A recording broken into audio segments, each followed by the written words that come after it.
Hello.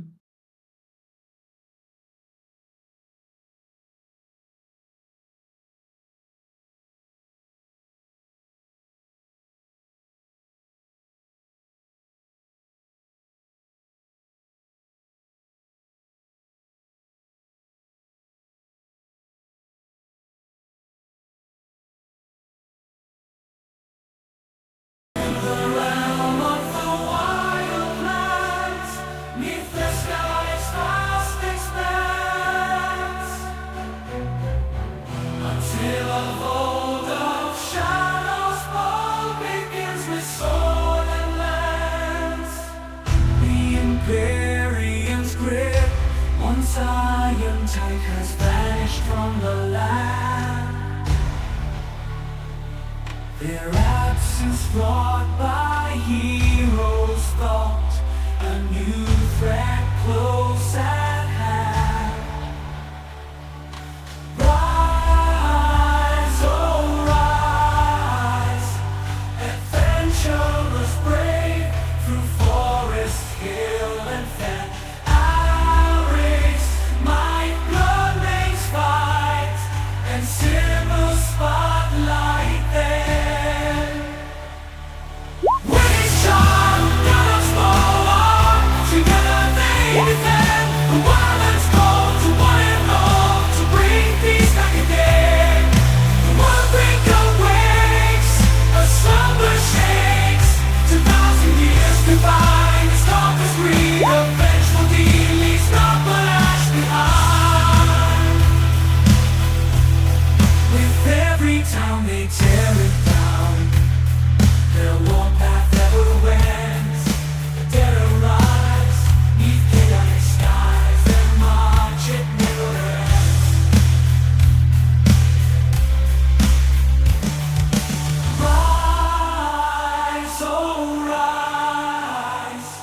Adventurous brave, through forest, hill and fen.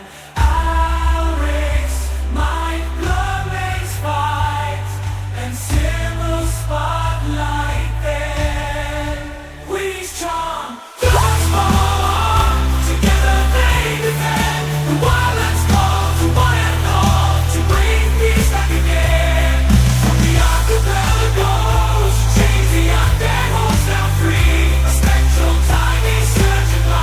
Across the southern sea, the wildlands deepens, darkness creeps, and all seems but a dream. But heroes' hearts will play their parts in light the darkest eve. Rise, oh rise, adventurers brave, through forest, hill and fen. Our race, might, blood makes fight, and silver spotlight there. Breeze charm, daughters blow up, together they defend. The wildlands call to one and all, to bring peace back again. So gather round and trumpets sound, and banners be unfurled. For in this fight for what is right, must make the world. With glory sown, the seeds of peace in wildlands shall parade. And tales be told of heroes bold who broke the lawbreaker's chain.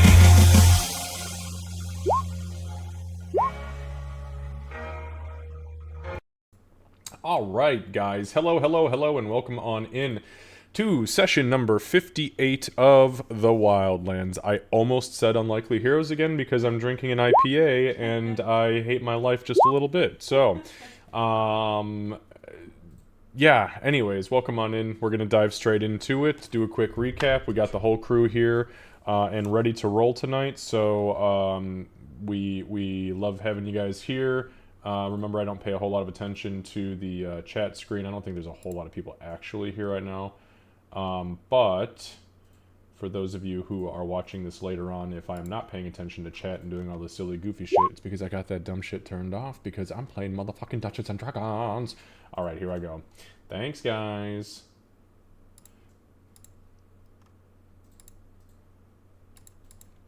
All right, guys, I'm back. How are we doing? Doing I'm all right. good. I was like, fuck. All right. Game over. Thanks, guys. This has been great. Okay. So,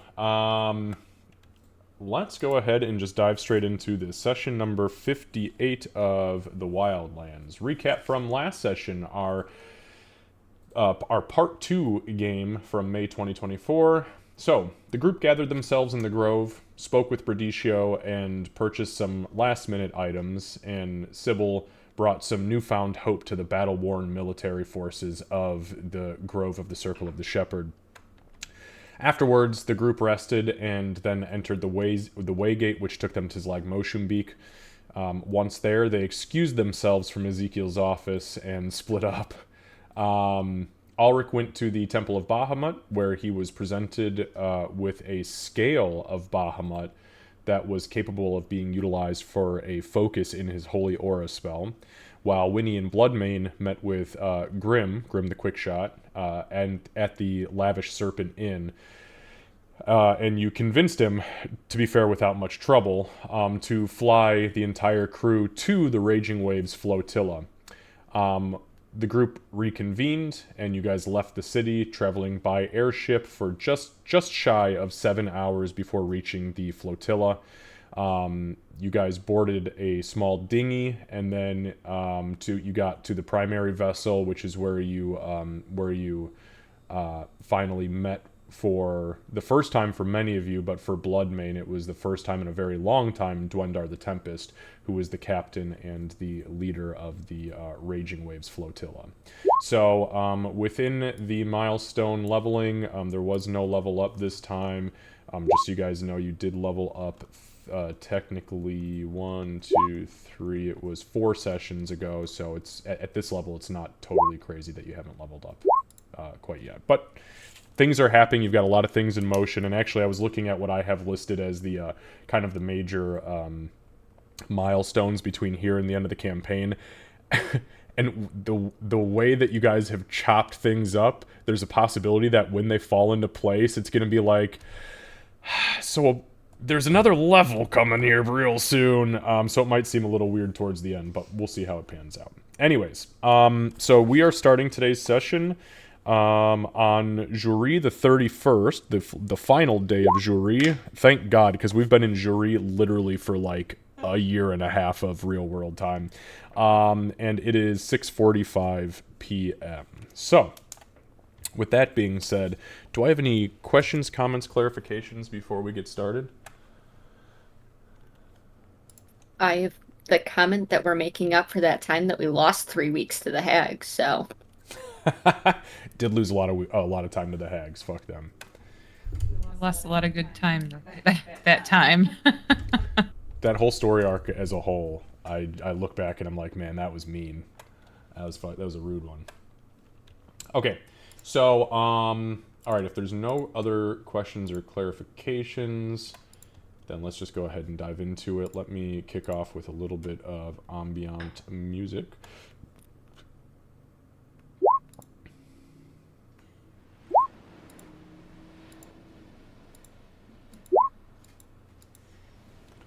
Alright, so I am on the wrong fucking map here. There we go. Okay, so to set the scene, you guys had come aboard one of the main ships, one of the flagships of the flotilla. You crossed a gangplank, and then were led down into a kind of like a hold area, an underbelly level of the ship, where you were greeted by a handful of Raging Waves crew members, and then eventually with Dwendar the Tempest. So let me go ahead and...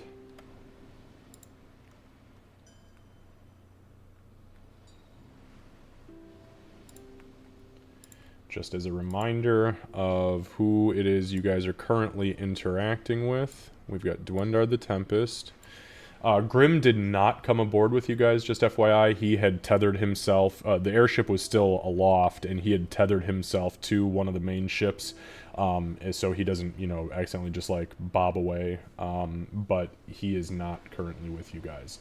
Another thing I wanted to show you that I did not mention last time was that on the behind where Dwendar is standing is anybody who would like to make a religion check except for Emig, because you already know what this is. If there is a large it's a portrait, but it's more of a relief. It's all wood, and it looks like it's been carved out, but it's the shape of a very large, like, portrait of this entity.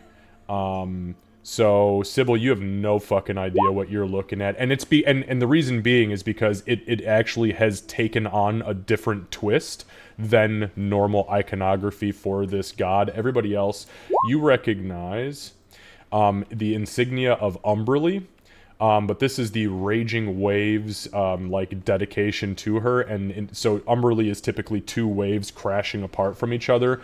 The Raging Waves have taken that, and then also added the Kraken tentacles, because they do have, well, you don't know anything about that except for Blood, so I'll leave that alone. But that's what you see, that is behind him, that is behind Dwendar, and just for reference, that is this bit. Oh, is it not showing up?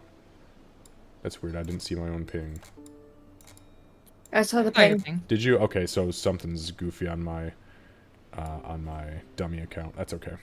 So yeah, that's what you see behind him on that kind of like big portrait there. So, anyways, so you guys, Dwendar had pretty much Bloodmane had said they had greeted each other kind of quickly. They had a very brief conversation, very abridged, and he essentially said, why don't we come sit down? I think we've got some things to discuss. And that's when you guys had kind of began to step around the table, and you are kind of like in the process of seating yourselves at this point. I don't think that there was any other pertinent details that went into that bit of conversation beforehand. So I think we'll just leave it at that. So Dwendar has now, he pulls a chair out, and he kind of looks expectingly at the rest of the group. He does not sit before anybody else, but he does pull the chair out, and he just kind of looks at you guys, kind of stone-faced. Like, this guy, he's got a lot of qualities that remind you of Emig, except he's a little bit more animated than Emig is. You can tell he spends, like, a lot of time at sea. He's like those goofy sailors that will come ashore and you're like, oh shit, they need to, like, get their feet on land once in a while, because they're just... It's not that he's crazy or not right in the head. I mean, maybe a little bit, but not outwardly. But he definitely is kind of a different character compared to most other civilizations on land. And what time of day is it? About 6:45, 6:45. so the sun is just preparing to take a set. Well, shall we feast? Dwendar smiles, and he kind of looks at the rest of the group. Eyes Winnie up and down for a moment. Give me a second, Winnie. Winnie, are you wearing your religious insignia? I believe so. I know at one point I was going to hand it off to somebody. Hold on. Make sure it's still made.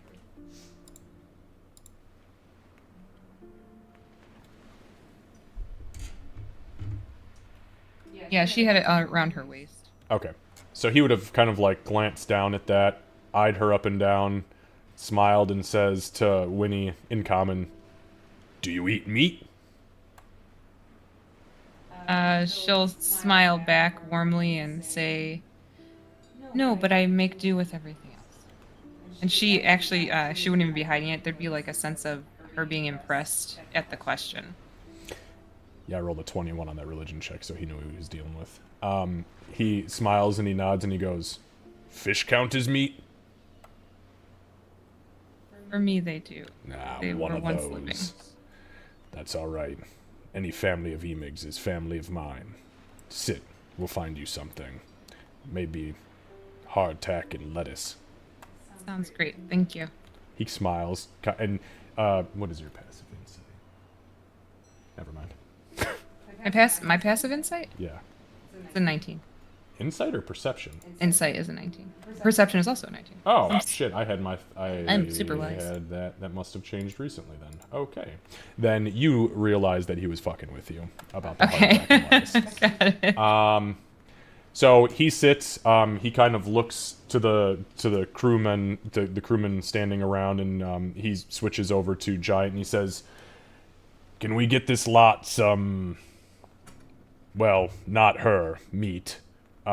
Bring her the vegetable dishes and maybe some rice. See if we have any of that duck fat. Cook it. Oh, he stops. Never mind on the duck fat. Just bring the rice." Thank you. In what language?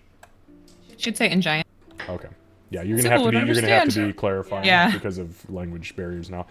He kind of his eyes go wide and he goes, looks at Emig, looks behind Emig at Gartok, and he says in Giant to Gartok, "You speak the language of our people too?"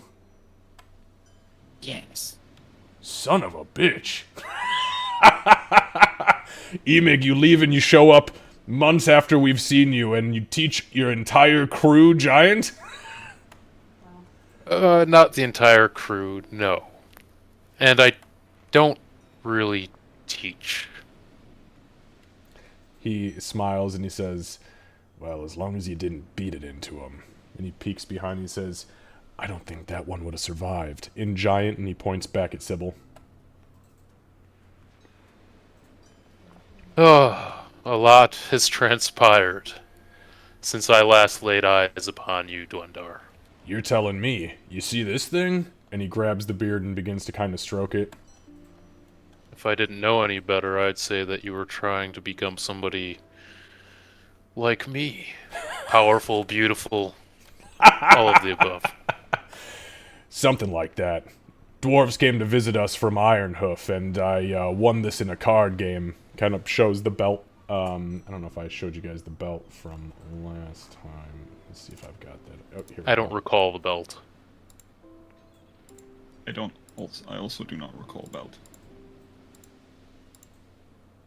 So he grabs this belt around his waist and he kind of hoists it up above his belly a little bit, and he says, "Belt of dwarven kind. They had lost their asses so bad in the card game that they were getting ready to give over their airship." And I said, "Now, what's that fancy little thing around your waist you've got there, friend?" Sure enough, I won it. But I'll be damned, I grew a beard the next morning. That sucked. There's nothing wrong with a little fuzz on the face there, Dwendar. Little fuzz on the face. Look at this fucking thing. And he rears back, and you can tell it's like actually like tucked into the belt. He's like, "This is ridiculous." You should be very proud. You're one in a million, Emig. So, sit. At this point, he insists now. You guys hear kind of an insistence in his voice. He switches to common. Sit. He then sits, and the crewmen begin to kind of shuffle around the ship, and they do begin to bring platters of food in. It is not anything grandiose like you guys are used to when you dine with people who are of the land. This is very rudimentary. There are literally bowls of porridge with like stewed raisins. There is plenty of a fish of every fucking variety. If it's a sea creature, was once living and can be cooked, it is on this table. And that's the majority of it. There's literally just buckets of fish broth that are used for scooping into like almost making your own miso. Tons of different types of noodles. Lots of fresh vegetables. Surprisingly, lots of fresh vegetables. Well, not surprising to Emig, but to you guys, for a seafaring people, there are more fresh vegetables here than you probably would have seen in like Stillwater. Winnie, at seeing the porridge with the raisins in it, would go almost Emig level with excitement for food, and would reach for it and then kind of stop herself, look around, and make sure nobody else was reaching for it, and then be like, "Of course nobody else is," and then take it. But she kind of seems like she's in her element in this environment where it's less formal and more family oriented. Dwendar kind of smiles, noticing you take it, and he says, "Now that's an old recipe. Mainlander recipe, not something we picked up on the seas, but I hope you'll enjoy it. Cinnamon does not grow easily on the ocean, but we manage." Thank you so much. She does dive right into it. He kind of motions for everybody to take food. Is anybody not taking food? group. Well, look. No, Gartok does not care what's in front of him. It will be devoured. Excellent. There's so much for Gartak to look at, especially since his eyes can go different directions. This is fucking heaven. There is also a couple, everybody gets like a flagon put in front of them. It is clearly filled with like a frothy, dense ale, like a black ale. Dwendar takes a sip, doesn't chug it, just a sip, and sets it down, and that's pretty much the end of that. He continues, he begins to eat as well, and he says through eating, Who the fuck was that? Spooky. I got him. Spooky. Spooky, thanks, buddy, so much for being here, and thank you so much for your raid. I am playing D&D right now, so I am not going to spend a whole lot of time chit-chatting, but I just wanted to say thank you so much for popping in. I'm glad to see you, buddy. I'm glad to see that you're doing well. You're playing Overwatch 2, which is badass. I haven't played Overwatch in a very, very, very long time. But thank you for bringing your crew over here, and know that we love you, and we are excited to see you, my friend. I'm going to pop back over for this dinner and drinking scene. Thank you, buddy. I really appreciate you. I really appreciate you so much, Spook. Okay, sorry about that, guys. Somebody raided, and I wanted to make sure we sent some love. So, Dwendar sets the flagon down. He's eating, and as he's eating, he says, "So, you, prevented yourself somehow from being talked to, divined upon, magically? I've been trying to reach you for..." He kind of looks at Winnie and... Winnie, do you still have that on, by the way? Did you confirm? Oh. It is not equipped. Not equipped. Never mind, disregard that. He kind of nods and he's like, "Understood. Well, just know that I tried to reach out to you 3 times. The Empyrean were hunting us. That's what the And- sails tell us." I got used to wearing it, and I do like the rings. He holds his hand up and he's got 3, 2 of which are on his index finger and 1's on his ring finger. Me too. I understand. I just wanted you to know that we hadn't forgotten about you. That I tried to reach out to you since you'd been gone. And I knew that you hadn't perished. I'm aware of what happened to Malachi. And that's unfortunate. But I'm glad that you're here. I'm glad that you've made it. I returned him to the sea. I know. That's how I found out about his passing. Tell me, what the hell happened to the Imperium?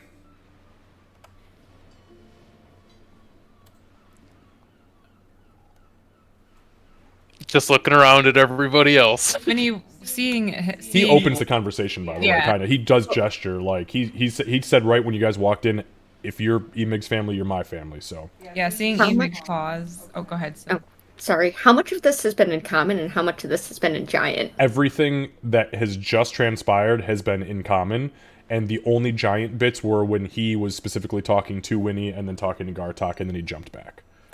So when he would And moving answer- forward, I'll make sure it's a clear translation. Yeah, Winnie would answer in common, and she would, seeing Emig kind of pause and look around, would say, "Well, good intentions. We thought we were doing the world a favor by ridding it of the Empyrean and their rule. We managed to get ourselves a wish, and those are dangerous, as we have learned. We wished them away." You simply wished them away? Any who swore fealty to them and their purpose. Holy shit. Where the fuck did you find a wish? We saved a water, like a water A gin. gin. A Merid? Yes, Oh. He kind of looks at Bloodmane. we rescued it from captivity from hags, and it granted us a wish. What the... That's why we had the. That's part of why we had the anti scrying stuff. The hags. We can tell you more of the tale if you have time. All I've got is time. Well, that's not actually true. At some point in time, those undead bastards are gonna want to move, and they're gonna have to fucking get through us. All right, so the short version then. Sure. So Sybil's gonna give Winnie and the others kind of not Gartok. She's going to give the three sentient party members. Not even sentient. Fuck. You're a hood ornament. A look that's very clearly like asking a may I kind of thing. Winnie would nod.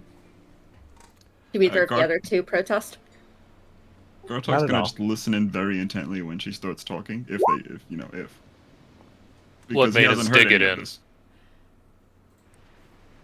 Okay, so my intention was to give the cliff notes of the Wildland campaign so far, with a little bit of a performer's flair, but I don't want to spend 3 hours going through 3 years of gameplay. Sure. So just give me an abridged version, Kat, of what major points you're touching on. Like, what major events are you touching on?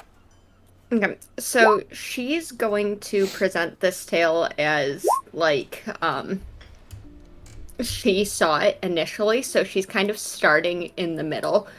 She's going to go into a little bit more detail with the initial hag story, and then kind of back it up as she learned some of the major, like, background stuff that led to them all coming together. Okay. And then hit the hags, the Jinn, the World Breaker, the Empyrean, some of the, like, the super badass moments with, like, the dragons, the stuff that really pushes it from, like, oh, this is an adventure to, holy fuck, this is an adventure kind of shit that we've dealt with. And she's gonna leave out things like the giants in the hut and some of the oopsies, but focus on the big ones. Okay, why don't you go ahead and give me a performance check.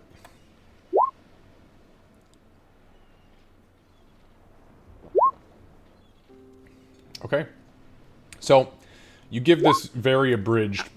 I am also, You go ahead. sorry, going to use the inspiring leader thing as I'm doing it so that, you know, the crew can feel a little, ooh. Okay. So by the end of it, you have... so by the end of it, which takes, we'll call it 30 minutes, you finish and you kind of, you know, well, and that's what brings us to you. And Dwendar has not taken a bite of food in probably about 15 minutes. And his jaw is just hanging open. And you hear somebody behind you. And you turn around, and there are 3 crew members there, all mouths agape, and one guy with a tear coming down the side of his cheek. And Dwendar goes, "Holy shit, Emig. Is this true, what your storyteller says?" Yes. Yes, it's true. And also, your mouth hangs open like that the whole time. You're going to catch sea flies, Dwendar. You should eat something. Right. He reaches down and grabs a slab of fish and just rips it off the bone and pops it in his mouth. And he's just kind of like, as he's chewing through it, "I thought we'd had an exciting adventure since you've been gone, but apparently you have outdone us tenfold, Emig and family. Wow. Well, we have not had much more than a couple of major things happen. When we last saw you, Bloodmane, Emig. He would have said Emig, not Bloodmane. We were just to the southwest underneath Clan Thunderbeard, and we had been posted up there for a few months. After that, when things started to rapidly unfold in the world, we hadn't heard much from anybody. We stopped receiving shipments, tradesmen stopped coming from Zlaneshi. Even the the upper western tribes, Gux, Temporis, and Baldi, Banalk, they all stopped their trade route, and we were trying to figure out what exactly had happened. Eventually, it came through from Thunderbeard that the Empyrean had vanished, and we attempted to discern what exactly had happened, made no sense of it, and that's when the undead swept out from the Isles of Lost Souls and began to sweep across the ocean like a fucking tidal wave of banshee screams. Thankfully, we were capable of dodging down and around the southwest, in between the southwestern portion of that bit of the archipelago and then the upper northeast portion of Trinity. Came underneath the islands and found ourselves kind of lost, not literally lost at sea, but lost as to what to do or where to go. So we set the flotilla. We existed fine for a little while, and that's when we began to get word via airship again from Clan Thunderbeard and Clan Ironhoof on occasion about the happenings, little bits and pieces about how the Worldbreaker had erupted from the earth, and that the Empyrean had vanished and the undead were following in the wake of the Worldbreaker, and the Worldbreaker was on a warpath and destroying cities, within days, and nothing seems to stop it. So when we found out that the undead and their armada were following in the wake of this beast, we decided, well, we might as well play at least a little part in this grand tale. Shit, maybe we'll be lucky enough to be in one of your stories, storyteller. And that's why we find ourselves here. We traced the undead ships. They're up to the north of us now, kind of stuck in between what was at one point in time the Mandalari coast and the Kokorambanian jungle there, or Galorian jungle, I guess, technically. And they can't move anywhere near that because of the pirate territory that's up there. So thankfully those waters are too shallow for those big ships to get through. We think they might be able to sneak down around to the left of us, or to the west of us, excuse me, if they were really to try to escape. But if there's one thing I know about the dead, and that's not much, by the way, it's that they don't really have a lot of sense in their head left to give after it's all rotted away.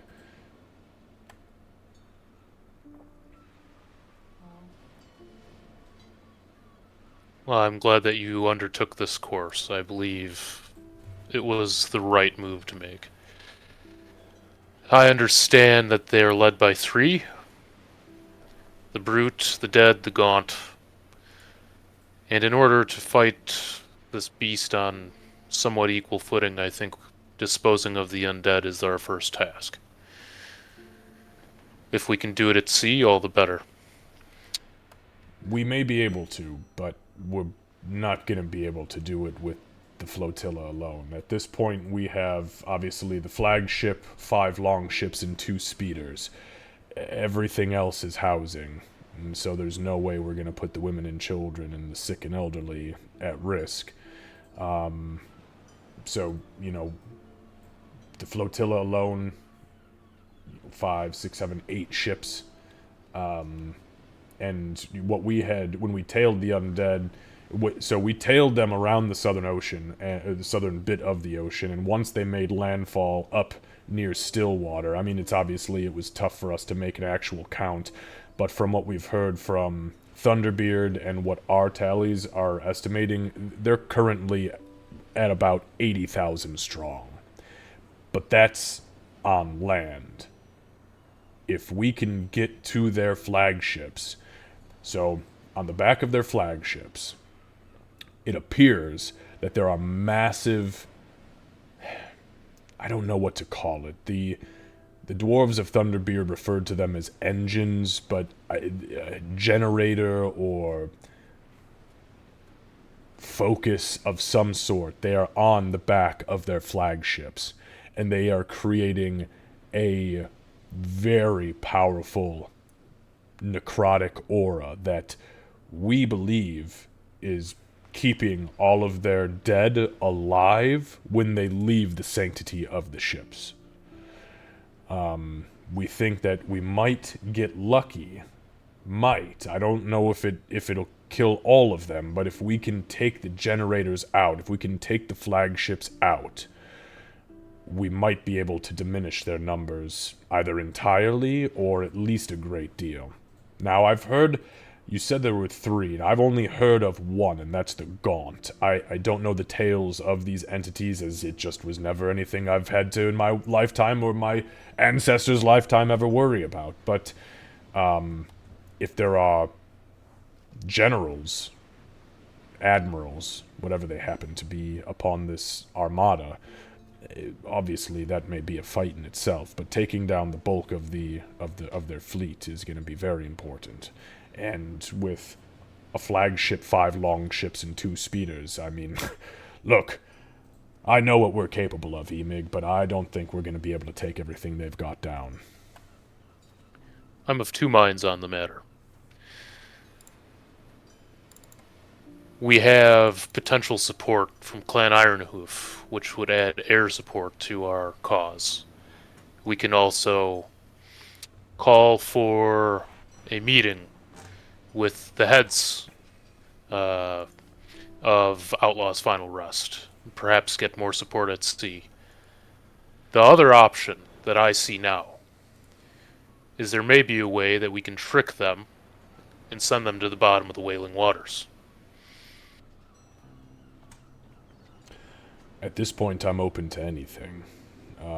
Last we heard, now we haven't sent any emissaries out in probably a month and a half or 2 months, going towards Outlaw's Final Rest. And the last word we received from the divinationist that was with them is that most of those bastards fled into the Glorian jungle once the World Breaker landed and the undead started to sweep across their bit of the archipelago. Which Pirates. makes sense, yes. You say you have contacts amongst the dwarves, is that correct? One of my friends is of Ironhoof, and in fact, another of my not friends, actually. I would say that she hates me very much, but also is rather invested in not letting the world die. Hate's a strong word. But an accurate one. She's very disappointed in us. Often. She's the princess. Or was. She's Ironhoof. Artine? That's the bitch. Yes, she's very unpleasant. Winnie will openly laugh at that. When she won't even try to stifle it, she'll openly laugh at that. What have you done to disappoint her? He looks at Winnie. She'll kind of nod over toward Ulrich. He has, died a few times. A lot. Why? It's more than a few. One time I was a rare creature on accident. On accident? You were given a gift on accident? You do not receive gifts on accident. Especially not by the gods. What was your lycanthropy type? She'll look over at Emig. Shark. The greatest gift of all creation! Why would you call that an accident? You were given it. Tell me you still have it. I don't smell it on you. I don't. It got fixed by our team immediately. No, there is no fixing a gift. It was stolen from you by a dwarf. Okay. Well, it's better because I don't think I was the right person for that gift to be bestowed upon, and I'm okay with that. I've got plenty going for me right now. But Ulrich died a few times, and she wasn't very pleased about that, and she really wasn't happy about us being were creatures and entering the safe space. He points at Ulrich. So you're a lycanthrope. If she killed you because she says she was a were creature. Wait, that's true. How did you die, Ulrich? The or the gift didn't take hold. It was not the right person. I'm going to incite him. Yeah, go ahead and make a deception check. That was an awfully quick response, friendo. Oh, god damn, Ulrich! Ulrich's like, look, I might not be proficient in Arcana or religion as your group sorcerer healer, but I'll fucking lie through my teeth to you. Oh yeah, I rolled a 5. He just goes, that he's been ready for that lie since it happened. Yeah. He's gonna ask me at some point. Just looking into pools of water. Wasn't the right person. It wasn't the right person for the gift. Yeah, Winnie, I mean, he seems confident about it. You're unsure of how you know how lycanthropy works, but he didn't actually turn into a were creature after you bit him, so... He's been touched by Bahamut, so... Yeah, so who the fuck knows at this point? And Dwendar just shrugs it off. He goes, oh. So she was disappointed that you became a were creature and entered a safe space? Is that what you called it? What the fuck is a safe space? She's, it was a new home, I guess, for people to go to when everything started, and she wasn't happy about us, she wasn't happy with us about that, and then Ulrich died again. To what? And he looks at Ulrich. Four-armed ape? A gorillion? Yeah, that thing. Tore me in half. Oh, okay. You are very frail. That makes sense. Yeah, and then there was another time as well. And how did that happen? Was that one the acid? I was dead for most of these, so I don't remember a lot of it, so... Huh. Dwendar, She just said that we're careless. That's what it comes down to. we've all sailed the dark waters, the black waters, multiple times. And that silver one there is not supposed to. Understood.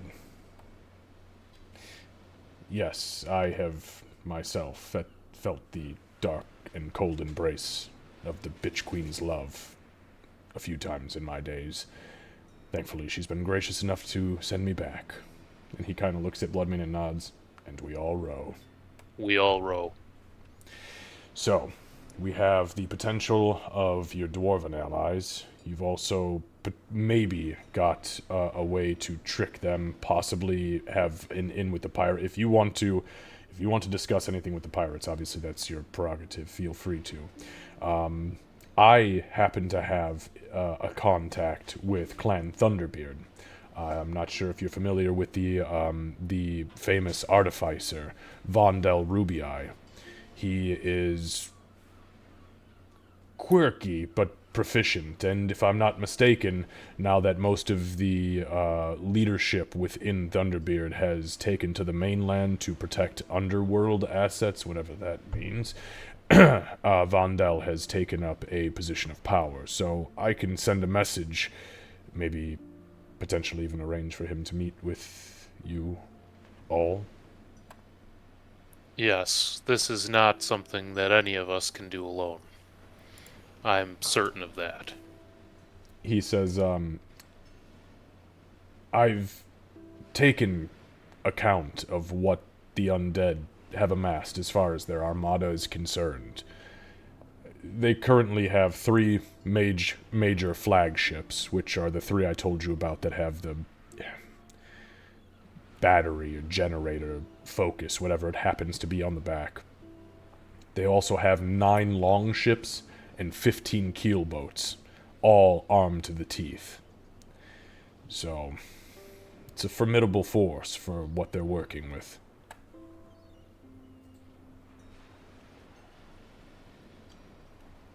And Kurt, if you want to roll,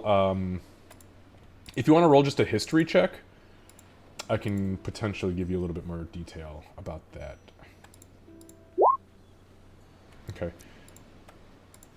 I will give you this with an 8. I will give you one of the 3. because it's not common. It's not very common that the raging waves like go to war at sea. They tend to avoid it at all costs because they do have so many women and children, and I mean it's a you know an entire essentially nation that exists out on the flotilla. But I will give you this information.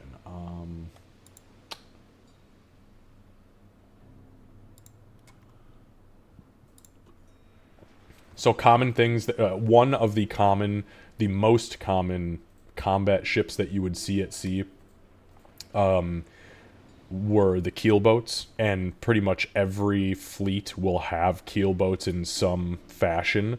They're very fast for ships. They're small, very fast, but with that being said, they also are very lightly armored. They're easy to take out if you can catch them, and they are typically only equipped with a single ballista.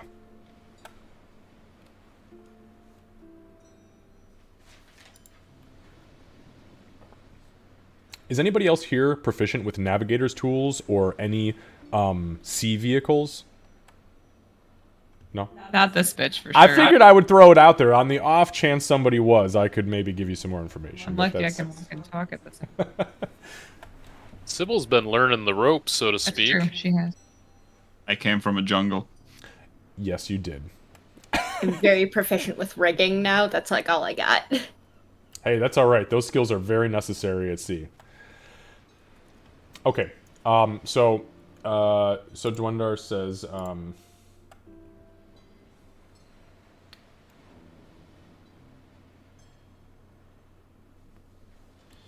he says, I'll put a word out to Vondel Rubii immediately, and you let me know if that sounds acceptable to you, and I can either have him meet here, or I don't know if you were intending on meeting the dwarves in their capital, if you were going to Ironhoof, or how that was going to pan out, but you're more than welcome to let me know what your intentions are, and I'll make sure that he is there. He technically owes me one, so this will be my favor. Understood. Thank you. I'll have to discuss it with my family first. I don't make decisions on my own. Absolutely understood, as we don't here either. Is there anything we can do for you while you're here on the flotilla? Besides, obviously, plan for war. I'm just glad to be home, but I can only speak for myself. We're very glad to have you here, Emig. Uh-oh, Gartok. So I don't think I see it on the maps of these ships, but is there a ballista? So you guys are on the lower levels right now, and you docked on the lower levels, so you haven't even been at the top yet.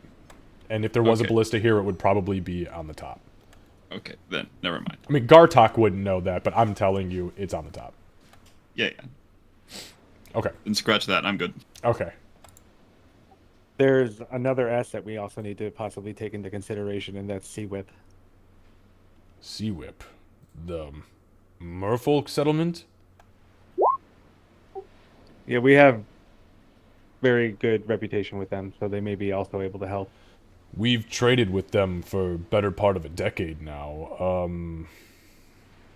Shit, now that I think about it, I don't think that we've received word from them in quite some time either. That might not be a bad idea.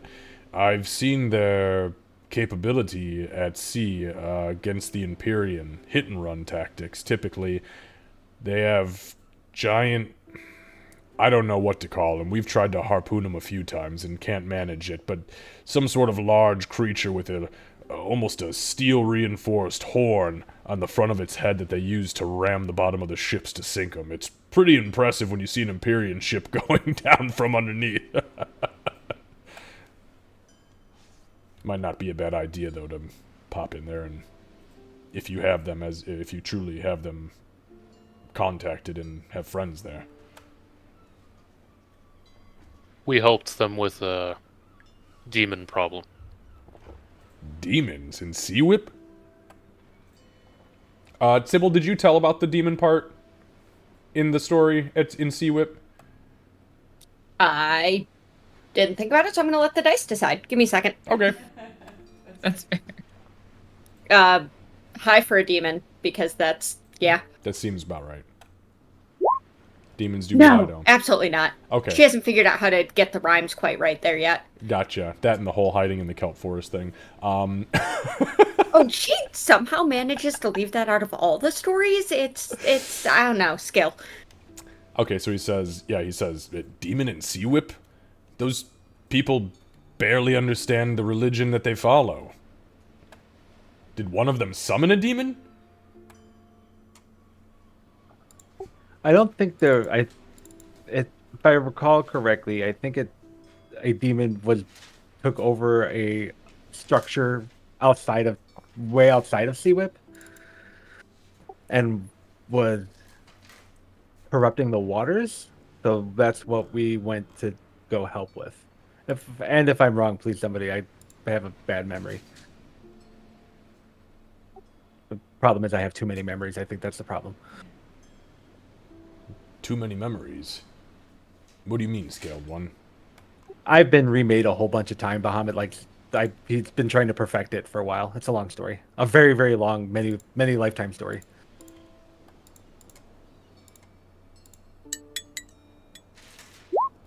Sorry, I'm rolling dice here to see what exactly this guy knows. He kind of nods and goes, I don't understand that, but I accept it.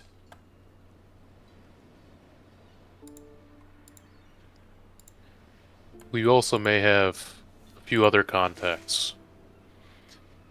Maybe we can utilize. Oh? I know a priest. And I also am in contact. And I'll switch to giant for this one. With the deep old one. You see his face kind of go slack. All the tension, all the muscle structure just kind of softens. And he cocks his head ever so slightly and he responds in giant. The deep old one? I'll put the book on the table. Sybil's gonna lean over to Ulrich. Do you understand that? Nope. As he says like the deep old one and stuff, God's actually gonna look at him confused. Because he's just listening to all of this. So he kind of looks at the book, sits up tall, looks at the book, kind of reaches a big meaty palm over, and he just grabs it, not afraid of it at all, kind of pulls it closer to him, pulls his hand up, and he realizes that the thick, kind of sticky, brackish water is dripping off of his hand. Smells it.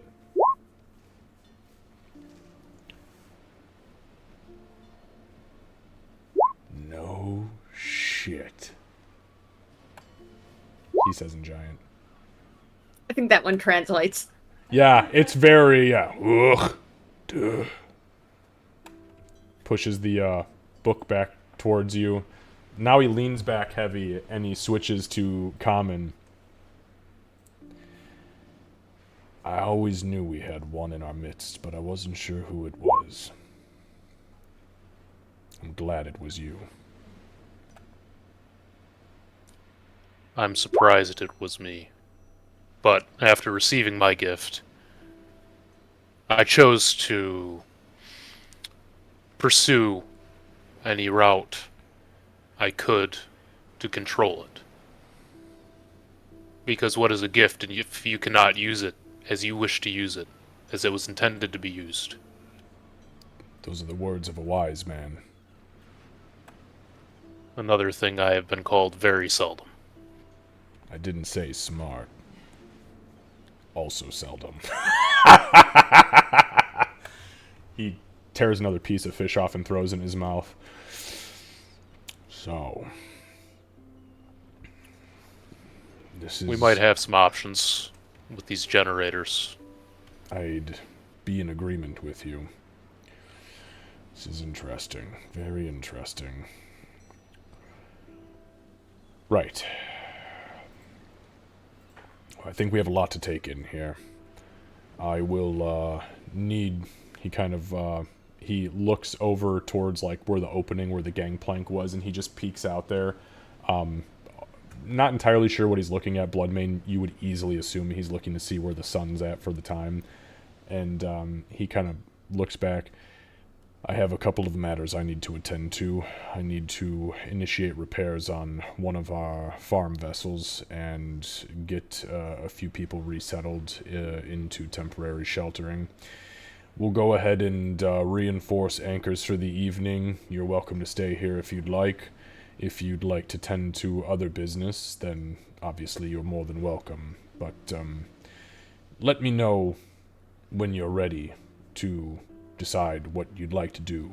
I will at least plant the bug in Master Ruby Eye's mind and let him know that that could be coming and to be prepared for a conversation at least. At the very least, I think I can speak for all of us on this, that we would like to talk to him. The more, the better for this. And Bloodmane kind of like looks to the rest of the group, or Jesus Christ, forgot who I'm playing. Dwendar looks to the rest of the group and he kind of nods, kind of looking at you expectingly, like expecting a nod or a head shake, like no fuck, he's holding me hostage. Yeah, you get a nod from me. Okay, so he nods and he stands and he tucks the beard back in his belt, and you guys swear this thing's grown at least another 3 inches since he fucking sat down. He lifts it, he kind of like wraps it up into a knot at the bottom, and he kind of sidesteps you guys, and he begins to exit. He says, easy enough to find me. As he's walking away, I'll call back over my shoulder. You should braid that thing, you know. A lot easier that way. I'll say that in Giant. In Giant, as he's walking away, he goes, I've thought about cutting the fucking thing off. Don't spit in the face of the gods for any gifts you receive, Dwendar. And he just kind of trails off. At this point, you guys are left almost completely alone. There's a few, there are a few, or at least one guy in here who's been kind of just like working on something in the back here on a couple of crates. But you guys at this point are kind of left to your devices.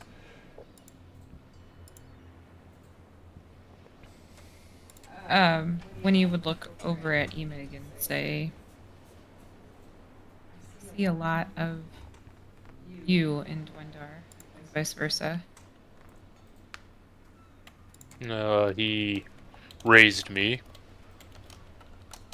And in a way, I suppose I helped him grow. And raised him in a fashion. This isn't common now. He's just having a hard time with some of the words. He's back at sea. His mind is under the waves.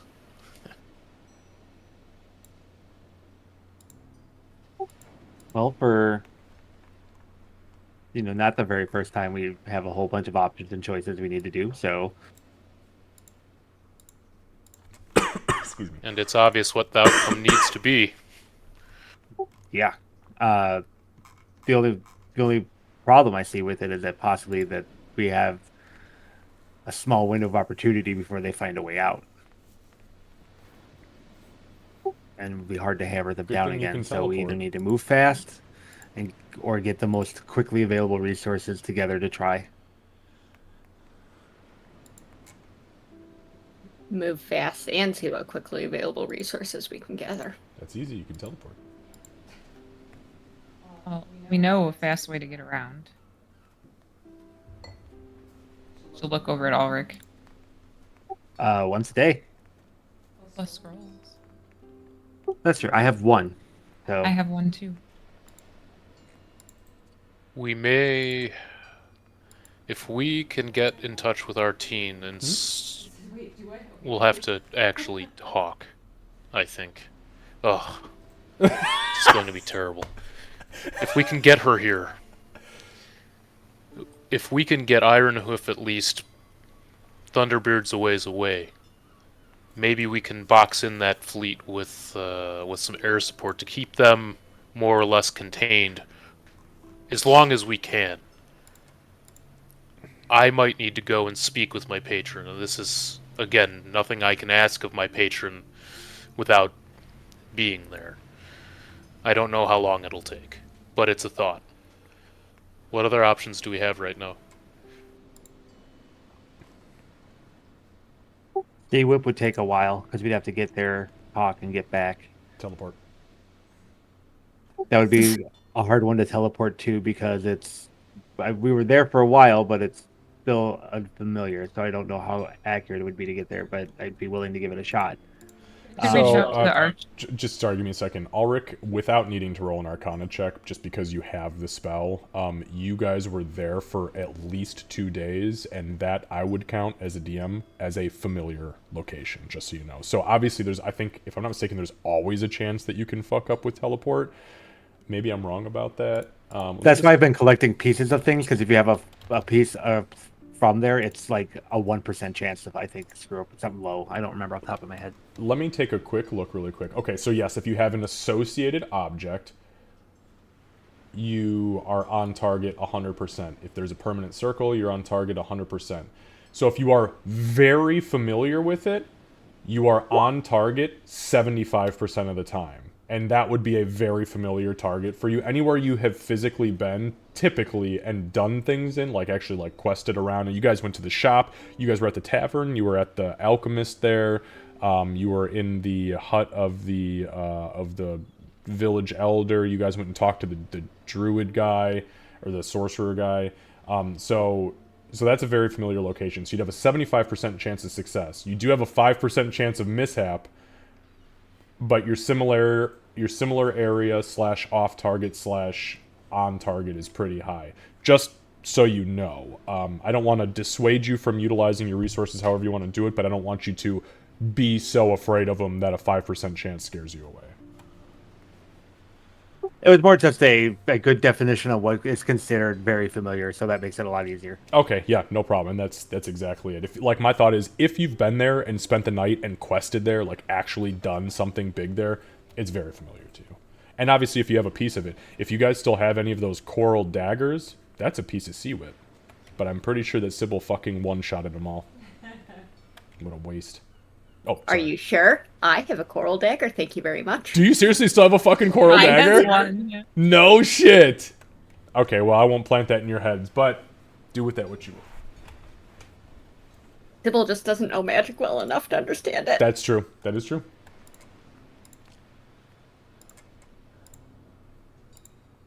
So there's that option. Getting there won't be that hard. It's just expensive. Mm-hmm. How expensive? I don't remember how much those scrolls were, but I don't think they were cheap. But I know. Hold on. Yeah. Let me confront my brain.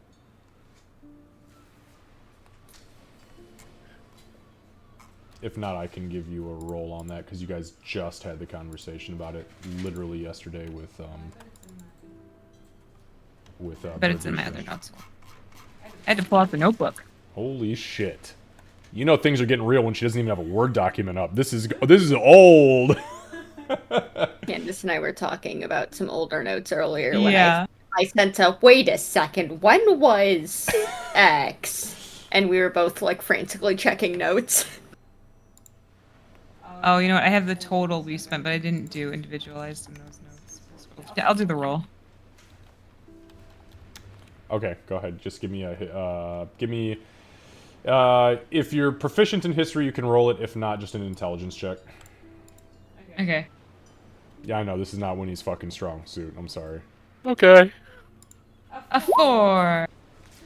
I think it was like 16,000.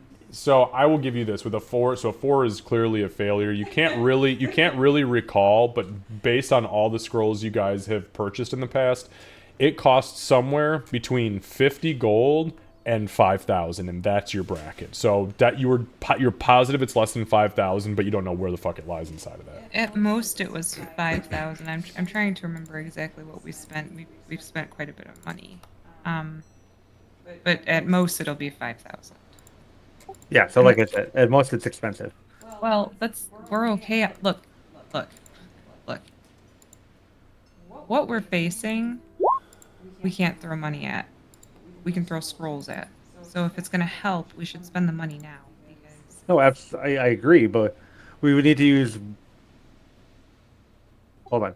assuming that the resources exist as well. I mean, there are a finite number of scrolls in this moment right now. We'd have Right. to have more created, but Now, to be clear, just another clarification here, since we discussed it 2 sessions ago, I believe, when the teleportation scroll thing has been brought up recently, you guys bought Bradicchio out. Right. Okay. But you have not spoken to Mylar about it, and you have not spoken to Ezekiel about it. I don't know what other resources you guys might pull out of your hats, but just the 2 sorcerers have not been contacted regarding that specifically. okay. I have a really weird, random, out there question for the DM. I am not fucking surprised by that at all. Go ahead. Yep. Is there any chance that my wizards, the ones that are now very, very hag dead, might have had a stash somewhere that I might know about? I'm not asking if it would have teleportation scrolls. I'm asking if they might have stashed something in a place. Scroll-wise, magic items, something. It'd be small, but... Make a... This isn't even a history check. Just make an intelligence check. Okay. Yeah, I can do with a nat 20. Okay, give me one moment. Candace, if you actually found the notes, I did. Then you have it in your memory. Otherwise, so it's always excited. just a roll, so go ahead. It was 2,500 gold. That was from back in the day when we were all sitting around a table still, y'all. Over a year ago. Uh-huh. It's so weird. It was like 3 weeks ago in game time, though, really. Game time, yeah. We were just Xavier and I were just talking about that today. I was like, man, that was so long ago. He goes, was it though?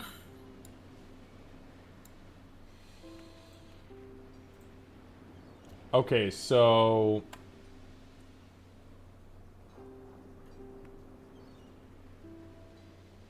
Oh, okay, yeah, you're talking about, The twins. Yeah, you're talking about, Belmia and Lidkith. Okay, so... Or really any of the... If we might have had supplies that we stashed in case we had to go through somewhere, get away, etc. So you as a group did have those stashes, but they were in Zlaneshi as a group. And you did need to utilize those to get the fuck out of Zlaneshi when the Empyrean started grabbing your people up and wanting to execute them.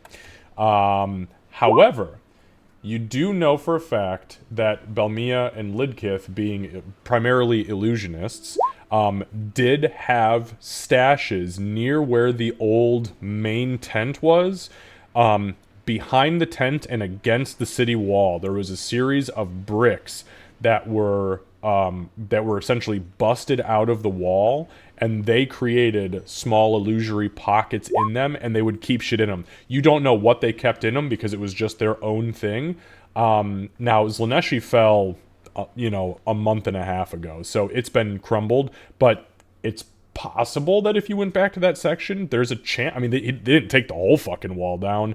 There's a possibility it's still there. Maybe. You knew it existed at some point. Okay. So as they're kind of talking money and stuff, Sybil's going to kind of get this, this look of a definite light bulb moment that kind of devolves into a, well, maybe, no, maybe kind of expression.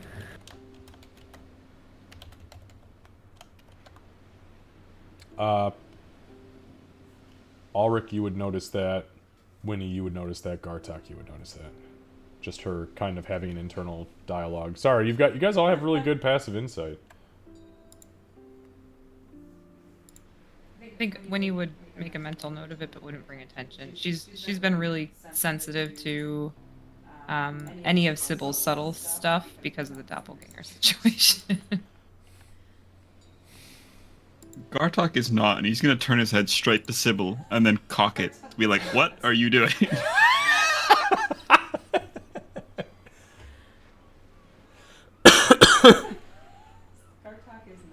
I love you, never change.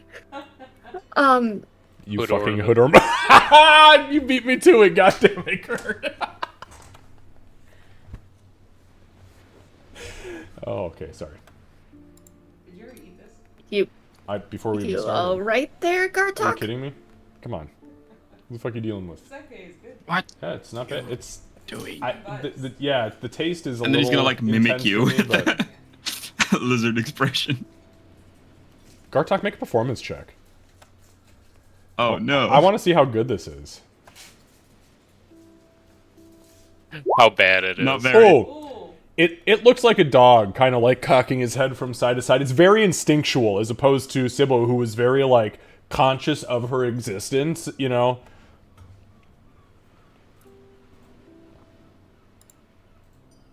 But Sybil, you know damn well. Yeah, okay. Yeah. Are you... Oh! I feel as if I should be vaguely insulted by that, but... honestly, we can work with it. Why? There's a possibility I might know where some resources are. I don't know if they'd still exist. I don't know exactly what would be there. But there Where? might be some Sladashi. That's a pace. Not when you can magic your way across everywhere. Magic your way there just to pick up supplies to get What a kind one-shot of resources are we talking about? It doesn't sound like a good I- idea. Don't know. Maybe it is a good idea. Who knows? Maybe. We, who knows what they have? Maybe it's a staff of the Magi.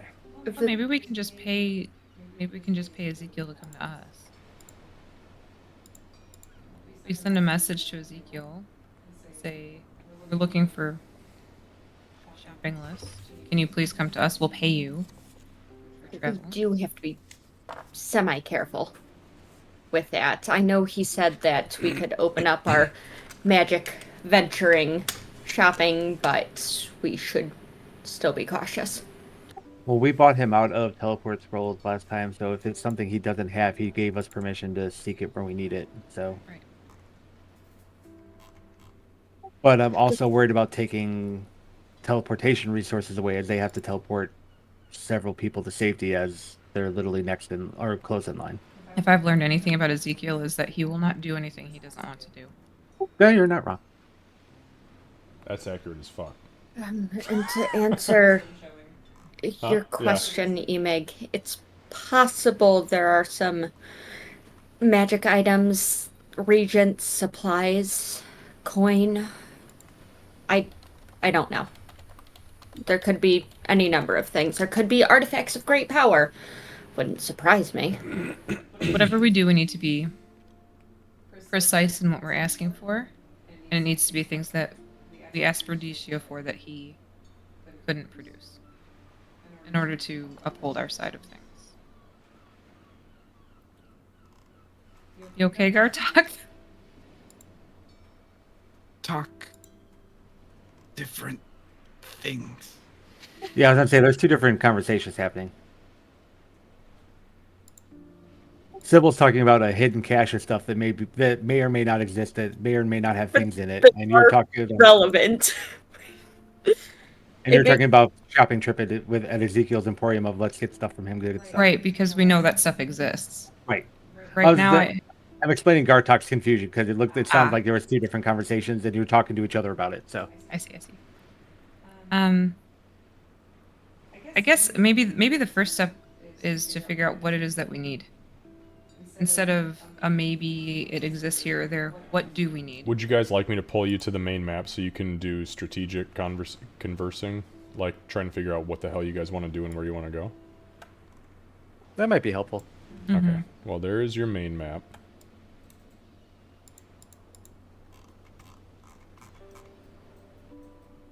It was zoomed in on a different spot, and I was very excited at the lack of red X's for a moment. Then I scrolled. Yeah. About that. I think I'm gonna scroll back.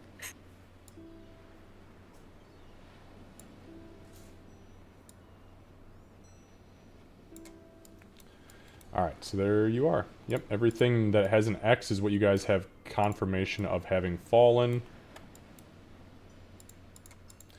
You know the location of Sea Whip because you've been there before, and the purple lines are the potential for where Mama Mundi had gone. You guys confirmed that she is up near the yellow circle, and the little purple dots on the map are the teleportation points. And then the 31 miles, that's actually for my reference. I have a legend at the bottom, or a scale at the bottom that shows me just how far you guys are. So now I can move that around and figure out where the fuck you guys are and where you need to go.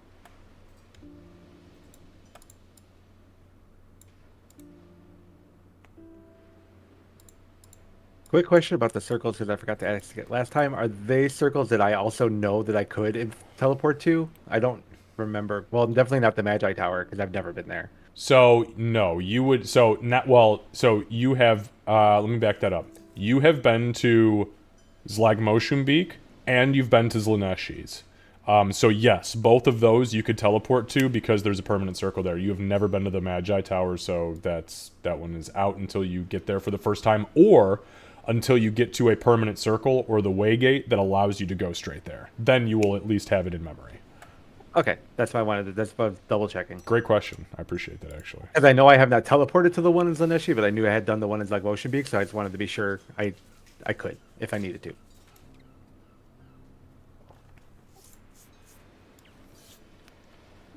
Okay, so the map gets unfurled in front of you. All right. So you were saying when you'll be kind of looking at the map, where were you saying?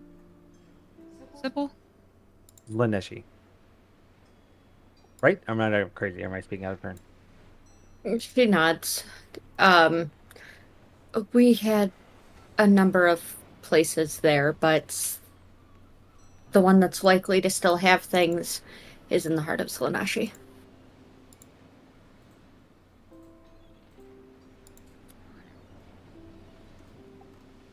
It And might Zlaneshi be is a place we nothing, can't get so. to fast. So, but it's also a place we could possibly get more resources from. Because all of the Sorcerer Sanctum is underground, so hopefully, and I'm sure we would have heard otherwise, because they were one of the earlier places hit, that they're still relatively okay.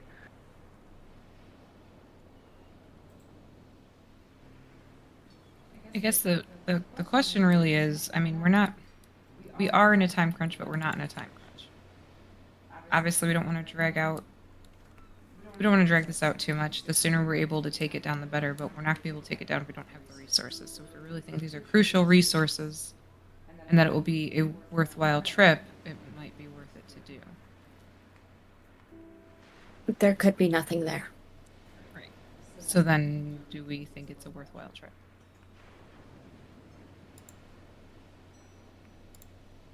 Gartok. Is it something that can be built into another trip? Something that might use less non-renewable resources? You can cast that spell from memory, yes? Not just scrolls? Once a day. Ah. It's a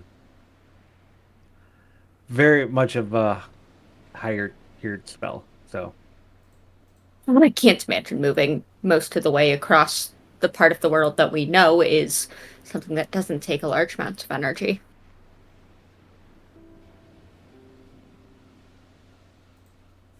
So right now, in a day, we could do essentially 3 jumps on a fresh day. One for my memory, and we have 2 scrolls. Let me double check to make sure I only have 2 scrolls.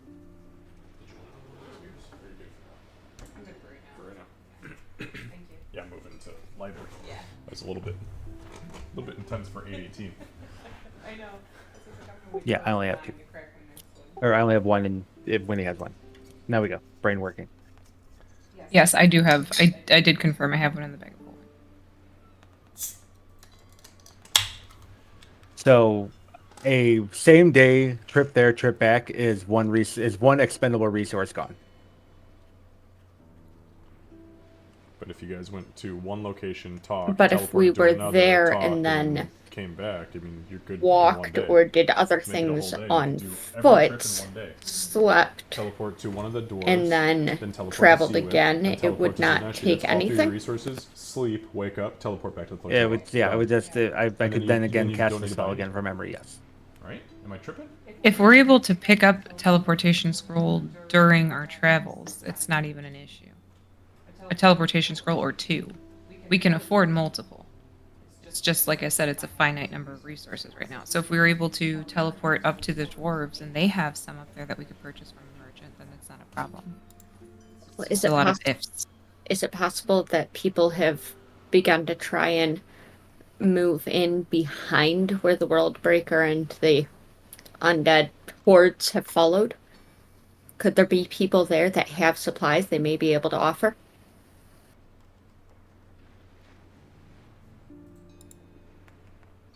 I'm going to probably assume that the bears survive. The people that survived the wake of it are going to need everything they've got to stay alive. Because at this point, they're living in a destroyed world. So the people we currently know, are the ones that we're going to have to go to, like Ezekiel and stuff like that. Like, I don't want to start poking around But in destroyed settlements. if we're going to Clan Ironhoof anyway, we could always make Slaneshi our last stop. That way, if we're not able to pick up scrolls from Clan Ironhoof, we're like, okay, we can't do Slaneshi today. We'll have to do it another day. Yeah, exactly. I'm not deterring that at all. I don't think trying to follow around behind the wake of the world breaker to see what civilization has left behind it. I don't think that's a We good could place to ask go. my brother that. Yeah. I do also doubt that there is specifically a scroll of teleportation. I've never seen. She stops. I never saw the twins do anything that elaborate. And there's just a very brief look of pain before she like shoves that down. Yeah, Sybil, really quick, just make an Arcana check for me. That's pretty good. Well, okay. So I mean, you don't understand the actual like inner workings of the arcane world and of the weave of magic. However, you were familiar enough with the way that the twins utilized illusory magic, and with what you have seen in your companions, and when you were a guardsman at Stillwater, the magic that you saw, they could perform cantrips for sure, 100%.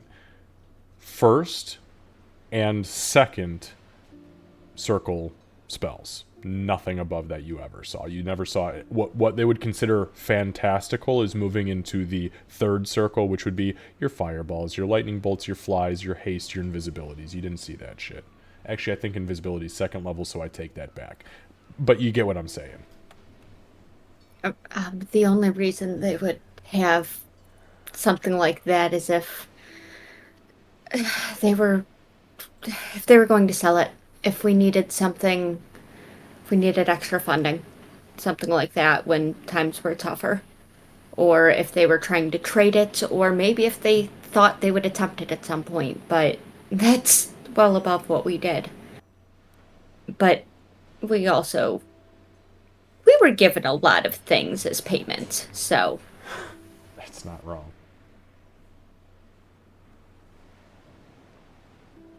Okay. Well, maybe we can make that a last ditch effort sort of thing. Like, the world is out of resources. Let's go check this. If I may, I feel that we're overlooking the important resources, which is people. I think we need to go and recruit and talk to the people we need to talk to get rid of this undead scourge. We definitely do. But Yeah. part of that is getting to them, I think. And that's where the That was- concerns- Yeah, that was where my point was, just getting there quickly. I mean, we can obviously get there lower, but that's just more. I was just thinking more of an expedient trip. but definitely it's not the only way we have. Like we definitely did things and got around the world before I could cast teleport. So it just took longer.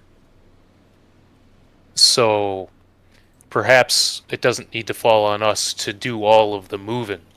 If we can get Von Del Rubii here, if we can get Artine here, or maybe have Grim run for us. He doesn't have as much pull with his clan anymore because of his grimness. But he knows people still. He has kin there. He has family. I'm We also- have them work for us while we focus on other things that need to be focused on. We can't do it all. Not as one unit. I may also be able to send a messenger. You know, when it comes to Sea Whip, I might be able to send a messenger to Sea Whip to see if they were very peaceful people. I don't know if they'd want to engage. And Sea Whip is small. It is, If you- but they may. They are closer, but if we wanted actual forces, we'd have to go north to that settlement by the Empyrean Magi Tower. But the druid there may have a contact. True. Good point. The druid that didn't want to be there?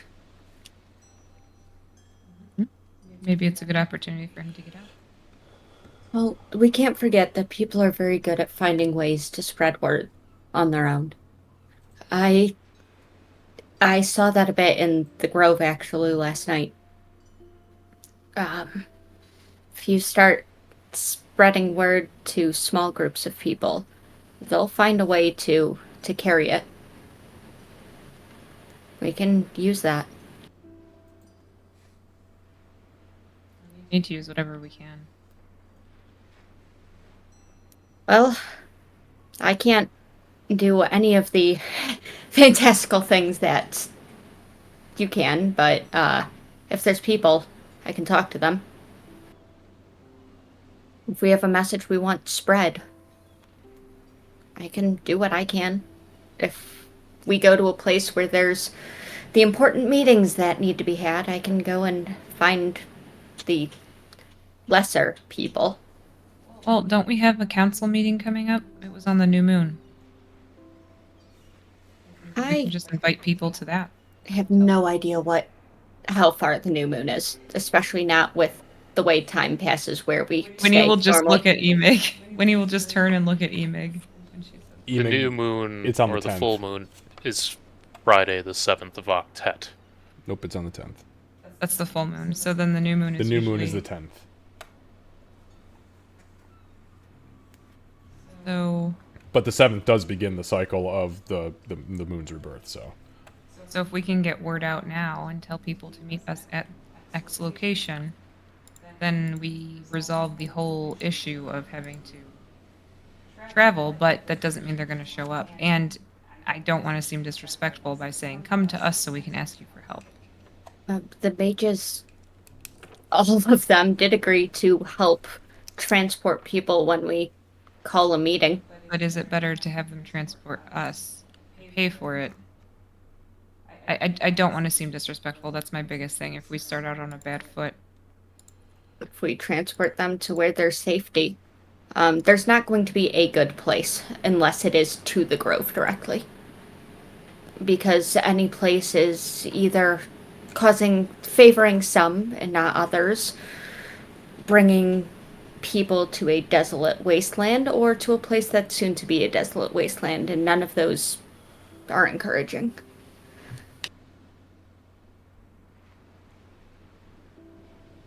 sometimes people are more comfortable to discuss uncomfortable situations in their own. That's all I'm.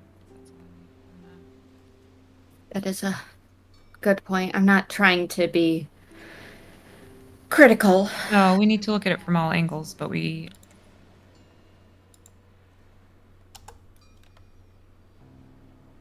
Well, maybe we can talk with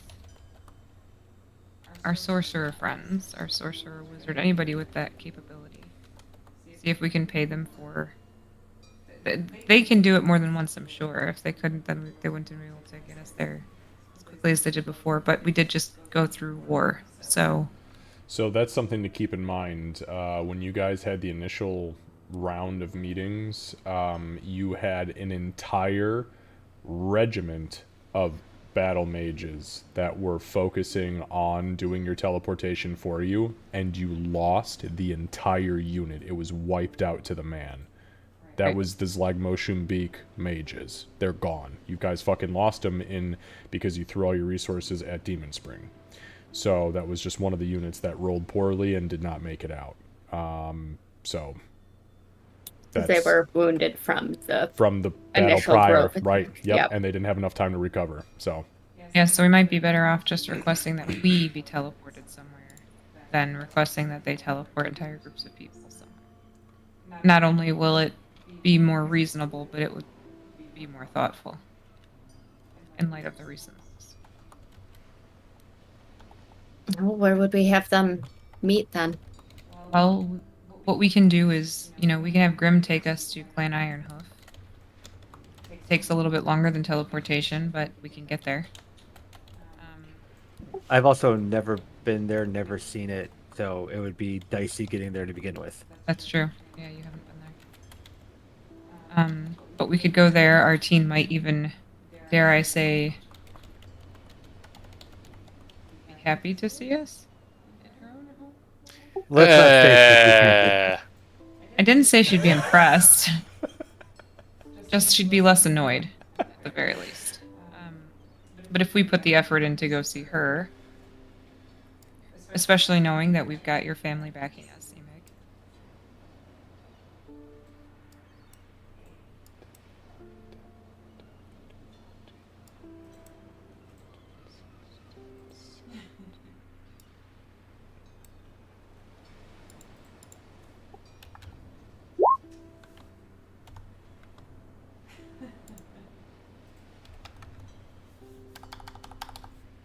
The council is a thought. I think we are going in the right direction.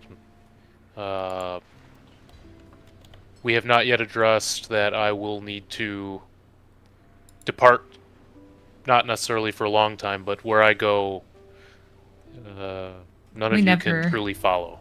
We never addressed that, but I know it's coming up. How long do we have? You said the 7th? That's for the change, but I can speak with my patron before that. That can Right. happen soon. I need to make it to Mandalari to do so. The priest is my connection in getting there. No quick way to Mandalore. When it does come to the change, how long do you need for that? oh, Mandalari. Mandalari just fell. Oh my god. How long yes, do go I to need? Mandalari. It's gonna be There have been swarmed times with where you were Death gone Knights for and some fucking- nights. Oh, that would be hilarious. I think time's a little. Time is the thing that I understand the least from before. I don't know how many nights you would be gone. I'm not He- sure I he- would he be. ju- It they depends just on what landed. you're The asking. undead I'm are just now unsure cleaning of up. what you're asking. Me going to do this depends on how fast I can get to Mandalari. Well, we don't want to get there too fast. It just fell. The Stillwater just fell. The undead are up there. No, I'm not worried about that for me. For I go you, beneath the waves. You How are cannot you- follow. But how are That's you what going? I'm saying. But I how are can you I can potentially get a ride with Grim. I can potentially get Oh, I see what some he's saying. sort of. I understand what he's saying. Oh, I could swim. I'll talk to Dwendar and see what he has to say, but I can get there. Grim's probably the best choice if you're gonna go there. We need to keep Grim out of trouble as well. I mean this in the kindest possible way. Grim, don't you give me that look, Mr. DM. Grim can get shot out of the sky, and the undead don't need to breathe, and therefore can go underneath the waves if they have any ability to sense your presence, since you now give off a very magical being. you have to get close enough to be able to make it to Mandalari from wherever you decide to enter the waves, and getting there is going to be incredibly dangerous. I disagree. You act as if the world is straight lines. You, of all people, should know better than that. We have to fly directly over the undead fleet? That's foolishness. Not even I would do that. To get close enough, though, how do you plan on avoiding? You're not going to swim for many, many, many, many, many miles. Well, you might, but Why that not? would take I time. can. But I because can it move would take fast. time. Everything takes time, but the more we spend here quibbling is less time I get to go and try to make some very important talks with very important entities about getting this over so people are not suffering as much, so this world is not destroyed. My man. We act as if we have all the time in the world, and we can always run, but that's not the way I was raised. That's not the way of my people. I'm not running. It's I not need a to make this matter, happen. Emig, just to be clear, it's not a matter of doubting you or your capabilities or your plan. It's a matter of us making sure you can get there safely because you're breaking away from the party and we won't know what's going on. We won't know that you're safe. We won't know that Grim is okay after he drops you off. There are a lot of factors here, and no, the world isn't straight up and down or left and right. We've all learned that, painfully so, for the past couple of months. But your safety is just as important as the safety of all of the people in the group. I imagine you can get in touch with me whenever you want. If we can talk to other people that way. It's not the first time somebody's been buzzing in my head like so many flies on carrion. It seems you've already made a decision, so what's the plan? Then don't forget to take the ring off so we can. Otherwise, we won't be able to. You're lucky I like you more than I like this ring, Ulrich. I'm just stating fact. And so are you, because I'm pretty awesome. I'm pretty sure you already have an inspiration, but if you don't, go ahead and take one. That's beautiful roleplay. I will very purposefully take the ring off, but I will put it in my pocket, or satchel. Okay. Goliath purse. Yeah. Really.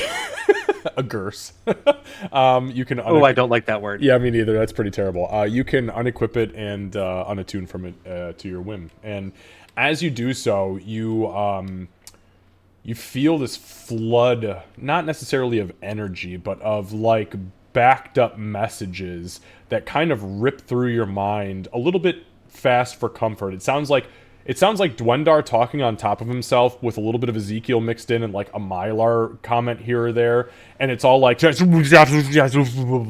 were just waiting to get through, and now they did, and you couldn't really comprehend it, but you know that people have wanted to talk to you. I feel bad for them.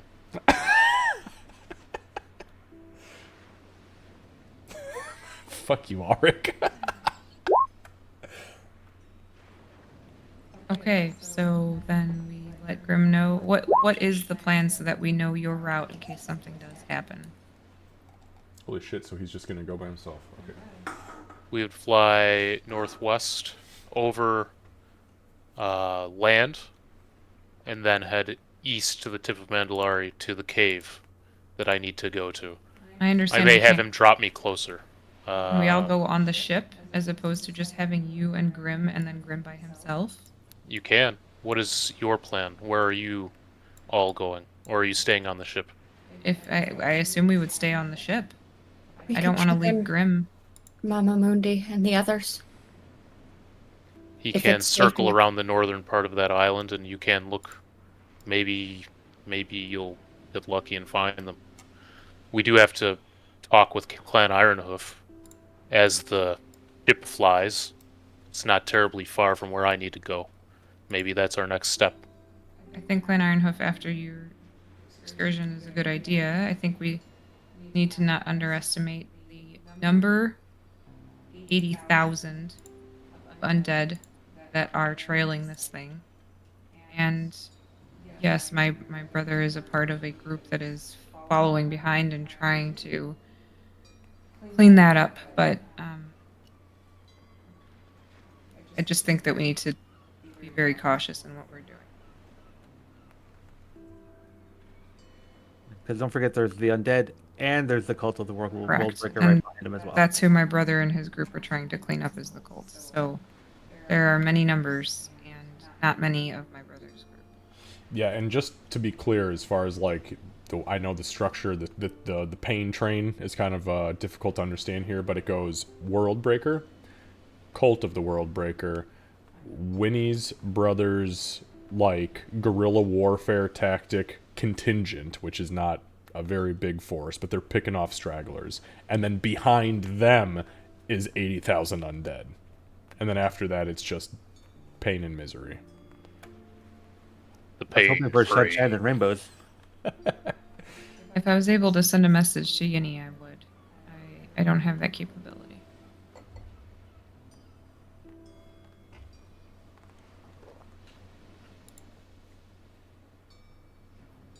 Dwendar said something that maybe it's worth looking at. Pirates, a lot of them aren't actually from the sea. They choose to go to sea to get rich at the expense of others. They don't work hard. They kill, they loot, they plunder, and they revel in it. Many of them fled into the Galorian jungle, he said. But the ones who are still in Outlaw's final rest are going to be the ones more likely of the sea, the ones who cannot leave because that is their home. That life is their home. Perhaps they were born into it, or perhaps they were fated to be part of it. Those ones, though they are not many, may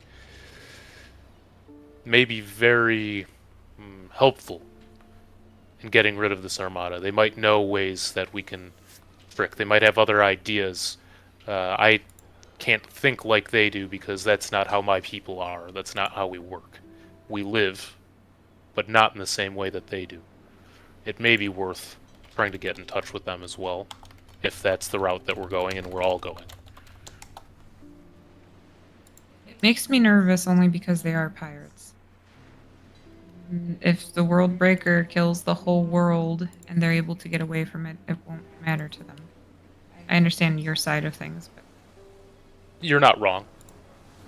But who will they live off of if there's nobody else around to do the hard work for them? It's not the greatest proposition, but they will be tough. They will be canny. They know the ways of the waters. They might be able to help us, especially if we use some sort of deceit to lure that armada closer to the Wailing Waters. I don't know if that's going to be the case or not. Perhaps I should speak to my patron first, but it's a good idea. Maybe he'll have some insight. If he doesn't, maybe Dwendar before you leave. I know he mentioned him, but if he can give you anything, that might give us an edge. good. Well, it sounds like we have our heading.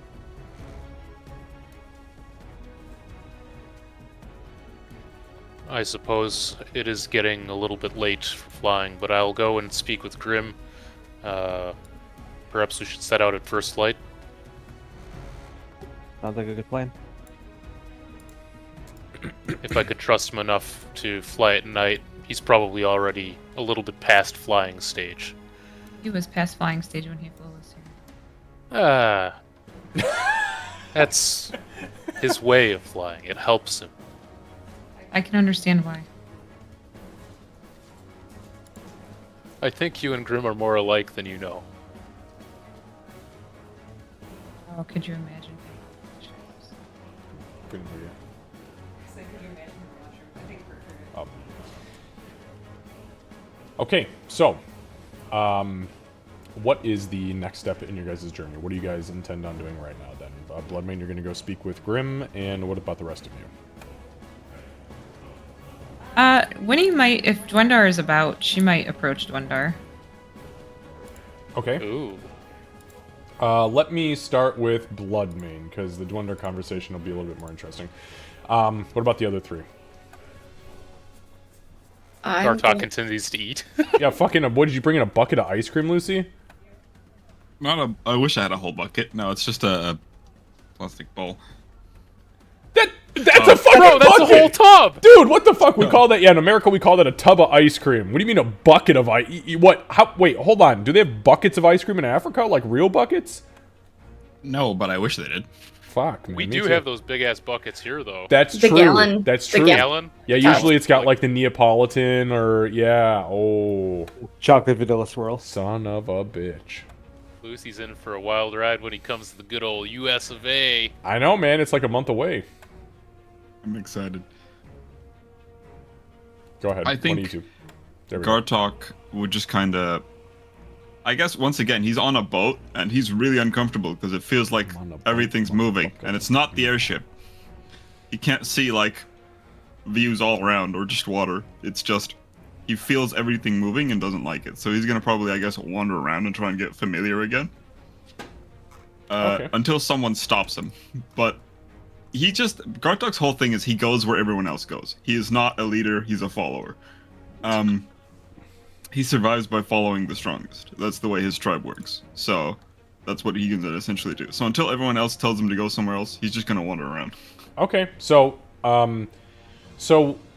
Gartok may not pick it up, but just for Lucy clarification, as soon as Bloodmane said that you were family, Dwendar said, well, if you're family, then you're fucking family. Done. And he didn't question it in any way, shape, or form. So Gartok is free to go wherever the fuck he likes, save for maybe, like, the captain's personal quarters. However, you eventually wander your way to the top, and I'll just share with you again the picture of kind of like my idea of how the flotilla looks when it is fully docked. I mean, they have portable docks, portable nets that work like roads. You can literally walk on top of them. There are large mobile gardens and like fields that are literally growing grain, vegetables. There are fucking fruit trees that are just floating in the water and somehow surviving off of this salt water. And when you find your way to the top of the ship, my assumption would be Gartok goes, "Oh, what the fuck is this?" and just gets lost in it. Absolutely. It's literally And I think- it is a floating city. I think in Gartok's mind as well, he'll kind of, if he can, he'll find like a ballista somewhere and like just question anyone around him for that in like broken Gartok. Like essentially just go, "What? This?" And like just similar two-word questions. Okay. Gartok, why don't you give me an intelligence check to see about how much you pick up about a ballista? Making my favorite rolls the session. Well, I mean, look, you're trying to learn something new. I can't really. Oof. Perfectly Okay. average. So here's what you learn. This is a ballista. Give me one moment. I actually may have a little bit because a 10 is very average. So I'm going to assume that this is on the flagship.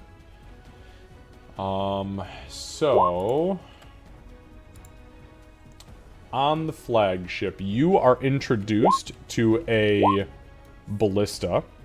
You learn that on the flagship there are not one but 4 ballista, and there is also 2 mangonels, which lob rocks. It's like a small trebuchet essentially. And those are also on board. But when you question about the ballista, they show you the very, very, very basics about like what the ballista is and how it operates. And it is continually, they attempt to reinforce it. You may not really retain it, but they try to reinforce that it is not there to kill individuals. It is there to put holes in enemy ships. And that's that. Makes sense, because to him it just looks like a big bow. Correct. Yeah, and it is. It's like a gigantic fucking crossbow. Okay, Sybil. Yeah, one go last ahead. thing. No, go ahead, Lucy. So as he crosses nets, if these are like, I guess, kind of what I imagine they'd be, to like ships, he'd look kind of wobbly, like I don't have a full example, but it's like, have you ever seen like someone trying to walk like across a balance ball Yeah. and like not have balance? That's exactly what it looks like. Or one Even of though the it's floating perfectly- bridges where the people are like, Yeah. oh shit, and it's just like doing this. Yeah, so it's very much like that. And you see, like, on the outside of those two, there are these really big, inflated, like, maybe leather or some sort of, you're not entirely sure, but they look like big leather bladders that are, like, inflated and keeping all of this aloft, but it still does create that kind of wobbly, oh shit. And as people are moving across it with ease, carrying baskets and crates and all sorts of shit, gardening equipment, you are very uncomfortable because it is making this very wavy motion. Gartok is a lizard of the land, and this is not land. One day you'll be a lizard of the sea, boy. Okay. Gartok is set. Winnie, you're going to talk to Dwendar. Emig is going to talk to Grim. And Sybil, what are you doing? I am going to go and make myself useful. I'm going to go see if there are ways that I can help. She's like, I poisoned Dwendar. Don't have to spoil it. Is that what Yeah, that DM was about? Oh, son of a Yeah, bitch. Sorry. like, come on. Next you're gonna tell them about me slitting their throats. Yeah, no. I'm gonna go see if I can make myself useful, learn more a little bit about things if I can. But just try and help and, trade stories for education. With Okay, the so- side effect of getting to play with rigging. Sure. So, DM to player, what information are you trying to gather from these people? Because I see what you're picking up. Yeah, so I am trying to snoop to learn more about Emig, and B, I'm kind of trying to pick up on how things are on this ship, this place that Emig very much calls home, so that later, so I can try and understand what the fuck it is that's making him him. I'm trying to glean just that information, kind of how they've operated, how they feel about him, who the fuck Dwendar is to him, how the crew operates, that stuff. I'm looking for Bloodmane backstory. Okay.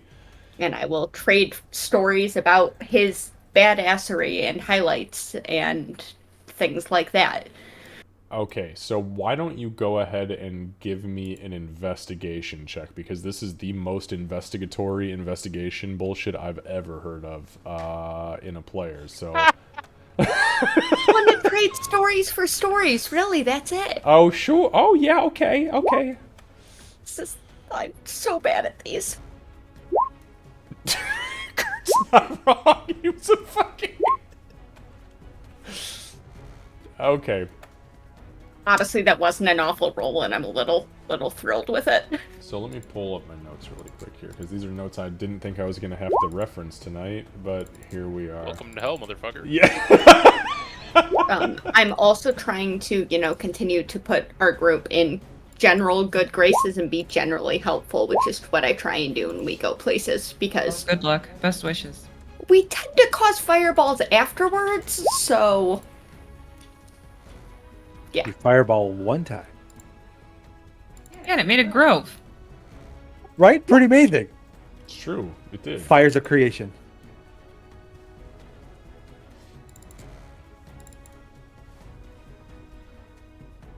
By fire be purged? Okay, so things you learn about Emig.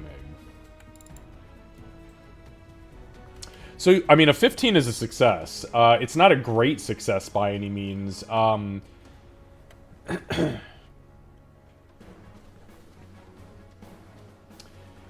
So...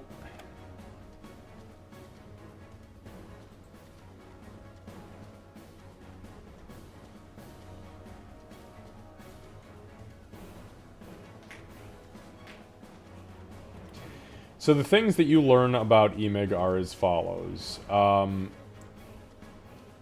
He has been part of this specific seafaring people for about as long as anybody can remember, and they regularly refer to him as a boy, which is not something that Emig would ever want to be called right now as a full-grown man.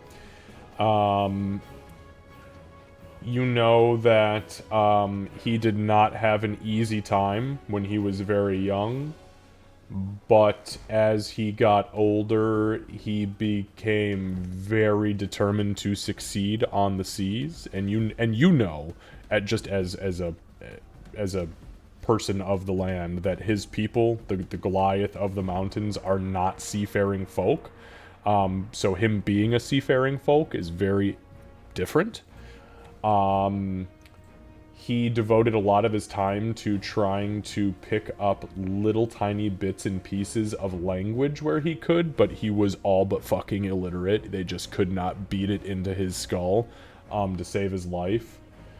And you also know that he does not really understand a whole lot of social norms amongst any society.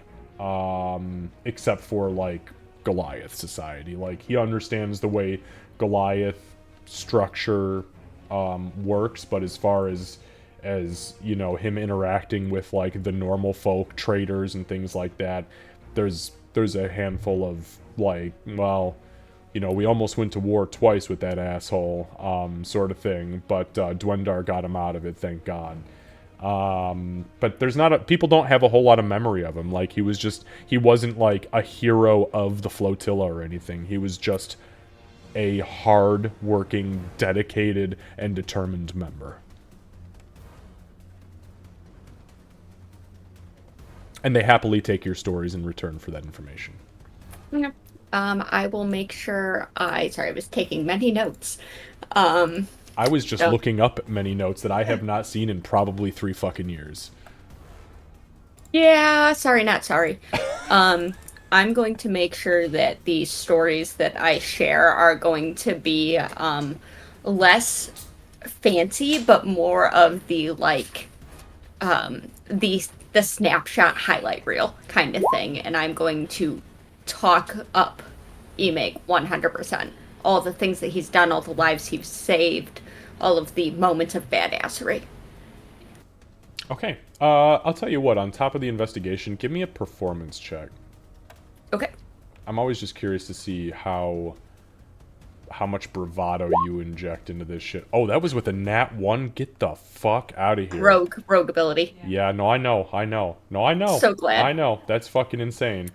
Yeah. Actually, you know what? I'm going to use my inspiration on this one. Okay. Because this is something Sybil would really care about. Yep. Rogues do be roguing, though. And Sybil do be barding? True. Quit. Well, it's 22. God damn, I'm almost tempted to stick with that one. Get But him you out guys of the know, way now. You guys know how my shit works, so nat 1s don't mean failures. No, I mean, a 22 is still fucking fantastic. It's not your best work. You really... So you, as Sybil, you truly, because of the at odds you've had with Bloodmane through the entire course of the campaign, you fucking struggle to find good, strong, powerful, wise, intelligent things to say about him, because you just have been kind of at odds with... Personality-wise, you two have been kind of at odds. But you do manage to take a professional, more human resources route, and, well, would you like to see his rap sheet of kills sort of thing? And people want to hear about it. They want to hear about all the shit. Like, when you talk about him eating Minotaur meat, they cannot believe their fucking ears. He ate Minotaur meat and didn't bring any back for us? So yeah, you do get a... Killing the giant eel, that fishing thing. She's gonna... And the eel fed a fucking village literally for 2 days. Like, I mean, yes, you talk him the fuck up in the spots you can talk him up. I will. The problem is the memorable stories are him, like, hanging upside down in the hag fight or sleeping through the other hag fight. We're not going to talk about those. I forgot about that fucking snare trap. Okay. I'd the all but other put it out time, of my memory. Okay. The other thing she's just doing is she's going to genuinely try and help and learn more about how, like, the rigging and stuff works, because that's what she's helping with Grim. And these ones are sober, so she might be able to learn a little more. Okay, we're gonna hold on to So that one just to see where yeah. people get in the Yep. course of the evening, because this is gonna take quite a while to really Oh, yeah. spill and get people to talk. So, Yeah. okay, so we'll come back to that one. Let's go to Bloodmane. So Bloodmane, you head back out to the dinghy. The dinghy takes you down to one of the other ships. Where the rope was kind of tied off that had anchored Grim down, and you scale the rope, the ladder up to Grim, and he's up there. He is literally sitting up against the center mast, and he is just chilling. He's not drinking. He actually, honestly, looks in a little bit of better condition than he was when you guys had left him, as far as the level of drunkard is concerned. So, yeah, what do you do? All Emic intended on doing was filling Grim in on the plan for the morning, which is to leave at first light, and basically the route that they're going to try to take to get around the Armada north of Mandalari, and that's pretty much what he's got to tell them. Okay. He'll also make sure that Grim feels welcome. He's going to extend his welcome to the flotilla. If he's more than welcome to come down, enjoy the sights, even though he's probably not as crazy about being on like ships in the water, but he's welcome. So okay, yeah, and he'll say to Bloodmane, I think I'm probably alright up here. Plus, if something goes wrong and it starts to go down, they're going to need me to stay here and be level-headed and keep this thing afloat. As far as you going up to the north, you realize it's going to take a while to fly northwest and through or over the Glorian jungle and then up towards Mandalari. Is that alright with you? it's all right. As long it doesn't have to be through the jungle necessarily, but it has to be around the Armada so we don't get shot down. Or we have to be high enough up, but even that, I don't trust their magic. I don't know what they have. Do we know how far out we have to be, just out of eyesight?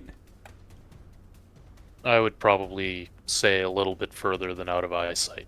Again, we don't know what kind of magic they have. Understood. And I'm taking the lot of you. We are all going, yes.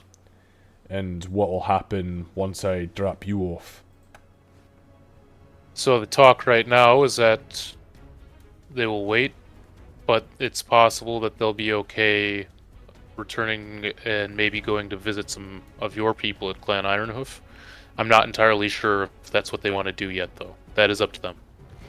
And how long will your venture take? I am going to guess probably a day and a half, maybe 2. Alright. Alright. Well, that's that then, isn't it? He kind of nods to you, and he, at this point, takes a hip flask off of his leg, and he uncorks it. Firebelly? I'm good, thank you. I need to stay clear-headed. Me too. Grim, I still owe you this. I still have it. I'm going to remove the pistol and what's remaining of the shot and hand it to him.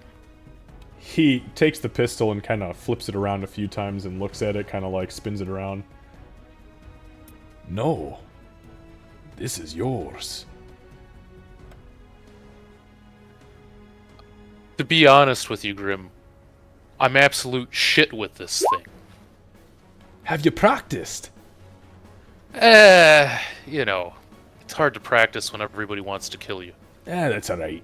You got us out of that goblin situation, didn't you? Firing down like some sort of fucking maniac. I'll tell you what, I'll hold on to it for now. If you're ever interested in it again, you want to take a lesson or two, you come and see me. We'll get you figured out. Thank you, Grim. You've Kinda become very much a brother to me. That means a lot. May I ask you a question? I know I couldn't stop you if you wanted to. Fair enough. Here it comes. Did you actually get the support of the raging waves then? They're going to help in this thing that we've got going on here with the undead. Yes, I am fairly confident. Dwendar makes the right calls, and he's the leader for a reason. He earned that spot, and people follow him. When he shows weakness in his age, when he can no longer lead, he will be challenged, and they will be rid of him. That is the way. Right now, he is the leader, so they will follow him. Great. He reaches into one of his right pocket, and he pulls out this small stone, just like a polished rock that has a face on it looking to the left. And he says, "Good thing I called in my favor then, I suppose. I'll hold up to my end of the bargain and make sure that you get a meeting with our team as soon as possible." And he puts the rock back in his pocket. I'm gonna go in for the clasp. Yeah, he My reaches arm. up and he clasps. He gives you the full clasp and kind of gives you a good shake and lets go. Pulls the hip flask back out. "Well, I suppose it's time for me to settle in then. You have yourself a good night, and we'll see you at first light." Thank you, Grim, again, for everything. Cheers. And he takes a swig. All right. So, Bloodbane, you descend back into the main portion of the flotilla. Guys, we're at 9 o'clock, so halfway through right now. Why don't we go ahead and take a 10-minute break? If anybody wants to get up, if anybody needs to get up, you know, do what you got to do. Grab a snack, grab a drink, grab a smoke, whatever you got to do. Let's meet back here, and then we'll jump into walk a dog. Yeah, poor fucking Rocket's probably like, "Yo, Pops, I got to piss, and that wall's looking mighty fine." Okay. He's like walked up and eyeballed me a couple of times because if I keep doing this, I'm like, "What? You gotta wait a couple seconds, bro. You're fine. You've waited for a lot longer for longer time." Yeah, right? No shit. Okay, we'll take 10, you guys. We'll be right back, and we'll pick up with Winnie seeking out Dwendar. All right, to everybody who is in stream right now, thank you all so much for being here. I'm going to go ahead and put up the BRB screen. Please continue to hang out. We'll be right back, probably about 10 minutes or so, and we will be doing this thing with Winnie.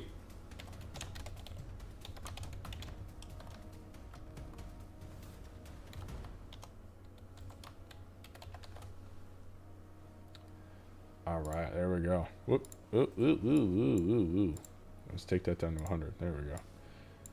All right, guys, we will be back very, very, very soon.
All right, guys, we are back.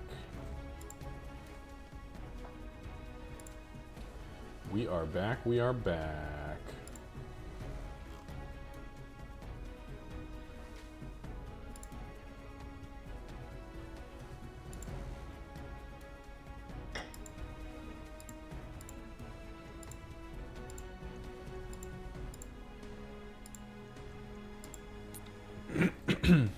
All right, guys. We are back. We'll let Bloodmane and Ulrich finish up their stuff. Since we've got Winnie here, let's go ahead and I'm going to shift this music for a little bit more of a calm potential conversation. Winnie, you do manage to find Dwendar. He is over, like, as far as the flotilla is concerned, he has actually crossed the bridge from the flagship to one of the long ships, and then down to a farming ship down here. And he was assisting in a repair and doing some delegation on the repair. But you do approach him. Not a whole lot is out of place as far as he is concerned. He is just a man hard at work. Okay. So Winnie would approach him and, like, at first just clear her throat because she knows not to startle Emig, so she's going to try to use the same kind of approach with Dwendar. Yeah, and there's like 20 people on this boat, on this farming ship, and they all kind of suddenly look towards you, and Dwendar kind of stands up. Give me a second here. I'll pull up. Make sure that I've been trying to be good about putting who you're talking to's face up here. If I can fucking find him. Here we go. There we go. So you you get his attention, and he kind of smiles at you. And he kind of shifts the beard. He pulls it up and over, and tucks it again, like over the top of the damn belt. And he says, "Are you looking for work, or is there something else I can help you with?" Can we work and talk? He switches to Giant. "Do you know about boat repair, carpentry, rigging?" And he looks up at the sail. Nope. "Talking it is." And he turns around, he switches to common, and he delegates a handful of orders to the people that are on the boat. And they begin to just, aye aye, and off they go. He walks with you. He kind of like motions for you. When he back over to this main boat here, not a main boat, it's just a long ship. So he kind of motions for you. You guys both walk across the little portable bridge, and when you get across, he kind of pulls a seat up next to where the oars would sit out, like where people would actually sit in oar, and he kind of motions for you to sit across from him. She will. She'll sit down at the seat he motions.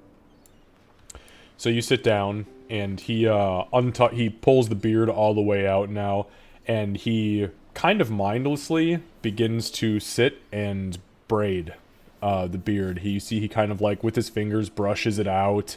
Does it seem like he knows what he's doing? Make an insight check. That's a fucking question. I got a 24. He has no fucking idea what he's doing. This man has not seen a scrap of hair on his body except for his pits in probably his entire life, up until this belt went on him. And he doesn't braid that anymore. In Giant, she'll say, if it's not too weird, may I help you with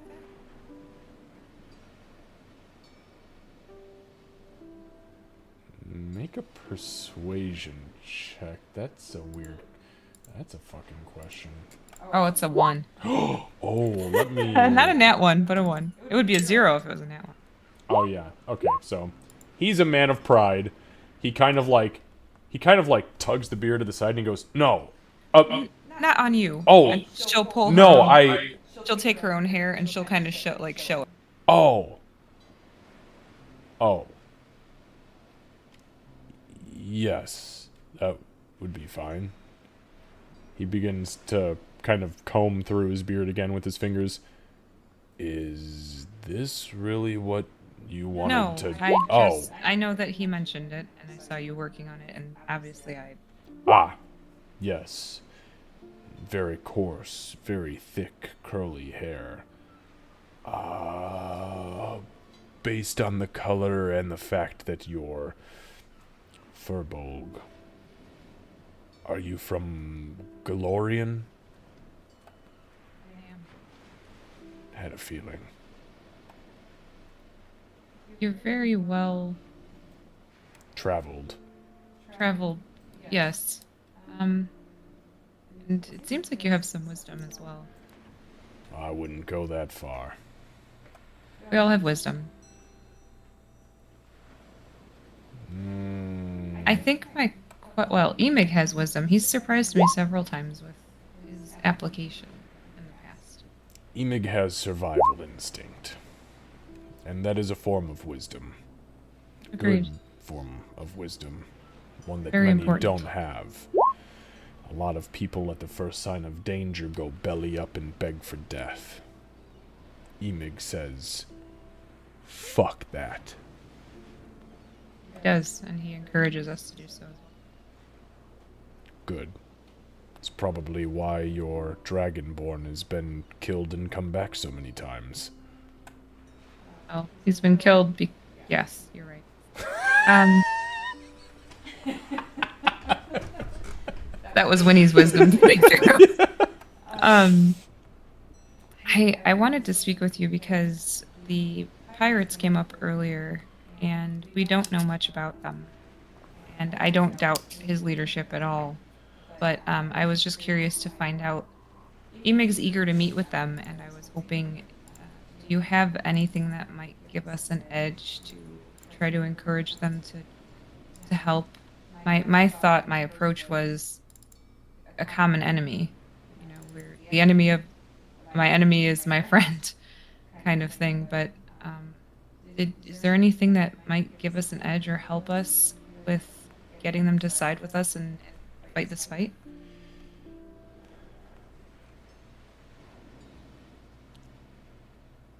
That's that's difficult to say. I have met 2 pirates in my life. Both were traitorous, willing to go belly up at the first sign of danger. Now, we make regular contact with the pirate fleets, as they were,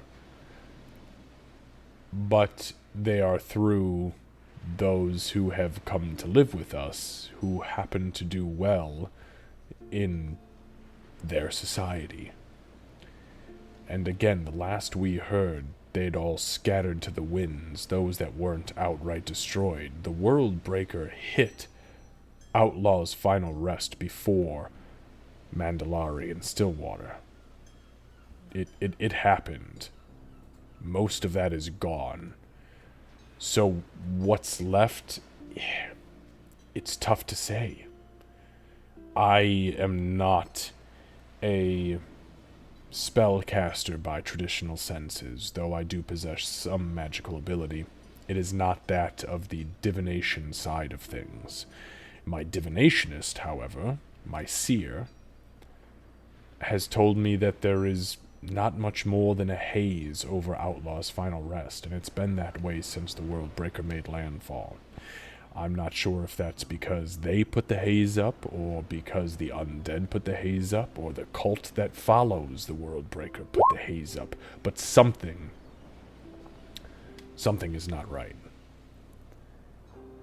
And with the knowledge that they've all fled into the jungle, being what we believe as truth, as it came from one of our people, I believe that most of their fleet is probably destroyed. If it would have fled north, it would have been sucked into the Wailing Waters and lost to the elemental plane of water. So, as far as trustworthiness or an edge, Your edge begins when you find somebody trustworthy enough to have a conversation with. And at this point, it sounds like a needle in a haystack.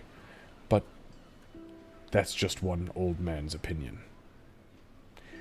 I'd place my bets on the dwarves of both Ironhoof and Thunderbeard.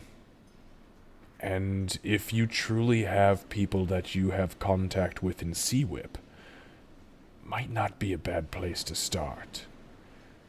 I think if we can get some of those big dwarven airships to assist us, the flotilla, what I can provide as far as ships against this undead armada, and some potentially underwater assets from the Sea Whip community, we might stand a fucking chance.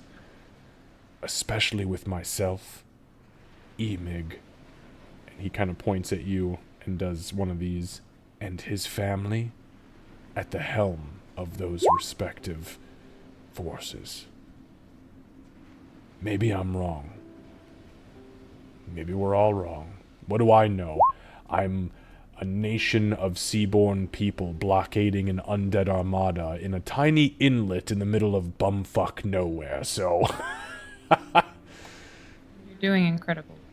Well, we're holding out is what we're doing. I wouldn't call it incredible work until we've actually seen combat. We've not engaged the dead quite yet. I understand, but the tenacity I've seen in Emig. You learned it from somewhere. Chip off the old block.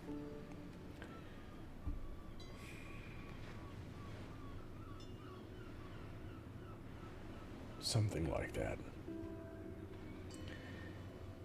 The bitch queen giveth, and the bitch queen taketh away. I've seen that firsthand. As have I, many times over. And every time the flotilla sinks to the bottom of the ocean, we all row, and we rebuild. I don't want to seem stupid, just ignorant. We all row. Does that mean we all play a part? Yes. In its most infantile form, yes.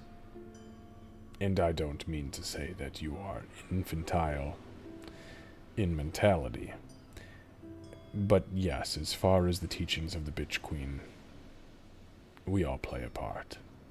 And we must all weather the storm together.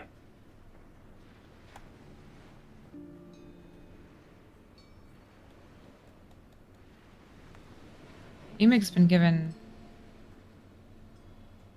a couple of gifts.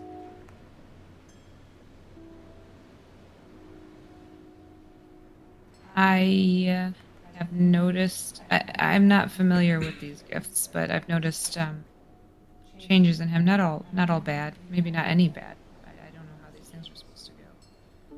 Does he seem like Emig to you? Of course he does. He seems like the Emig that was raised upon this flotilla, that left this flotilla, taking one of our brothers in arms with him and guiding him back into the arms of the Bitch Queen herself, and then finding you and apparently becoming one of the saviors of the entire fucking universe. So, one of the destroyers. Well, your storyteller will make sure that that bit of history is a little muddy, I'm sure. I'll make sure she makes sure. As far as changes in Emig, all those who are given great gifts will undergo a change for better or worse. That's the reason we see good and evil clear as day among all civilized society. If you are given a gift, you do with it what you will, or what something else wills you to do with it. Emig has chosen a path of good, or so it seems, It does seem that way. We've never really had a chance to discuss his history or his past, not in depth at least. How did you, if you don't mind me asking, how did you bring him into your family? Make a persuasion check with disadvantage. Oh, I'm great at those. Well, you're trying to persuade somebody, so. Mm. 9. Okay, give me a second.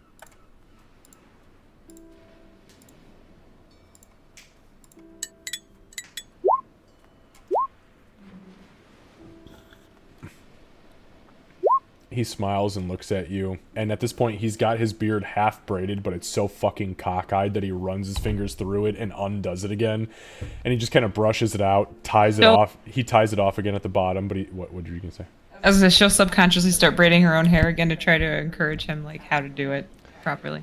So he kind of brushes his hand through it, he starts kind of again and ties off the bottom a little bit. He's just kind of like messing with it, but he says, Emig's story, his history, is not my story to tell. I am no storyteller, and I am not at liberty to tell what he has not told his family already.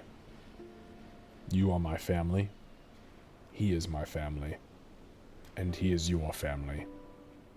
Thus we are in a trifecta of perfection amongst the lot of us.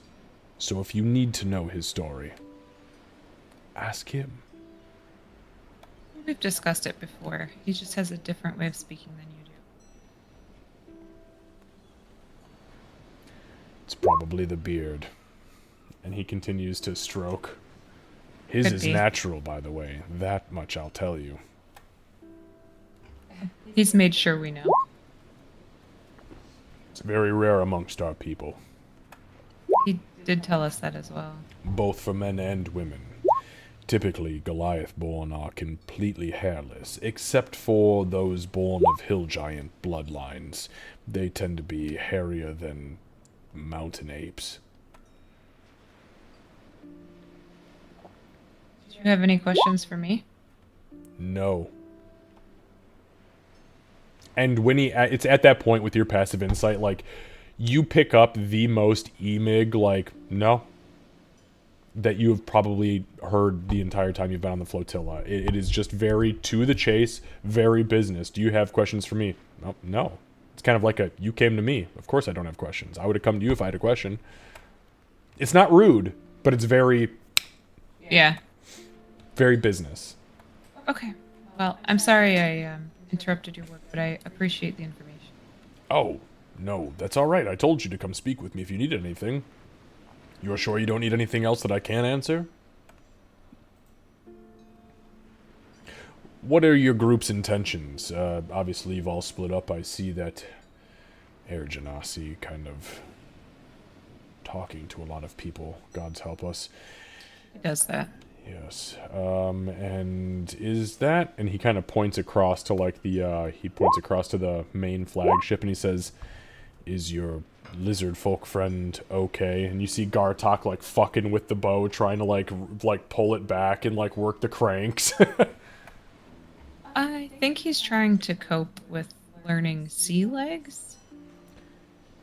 With our ballista? Yes, he finds comfort in shooting things, shooting objects, and learning about them. Should we be worried about him? Is he a good shot or no? He's a great shot, but we should probably still be worried. Okay. He's not much up here. Yes, he is very, very good, though. Very, very good. You know, I've met many lizard folk in my day. Actually, some very wonderfully capable and crafting-worthy tribes. But I've never seen one that resembles a chameleon like that. Do you know where he hails from? We found him... I can look it up, but we found him in the forest, in the jungle. Actually, when we were fighting the last of the hags. Kiru. Kiru, thank you. The Kiruian jungle. He's Kiruian.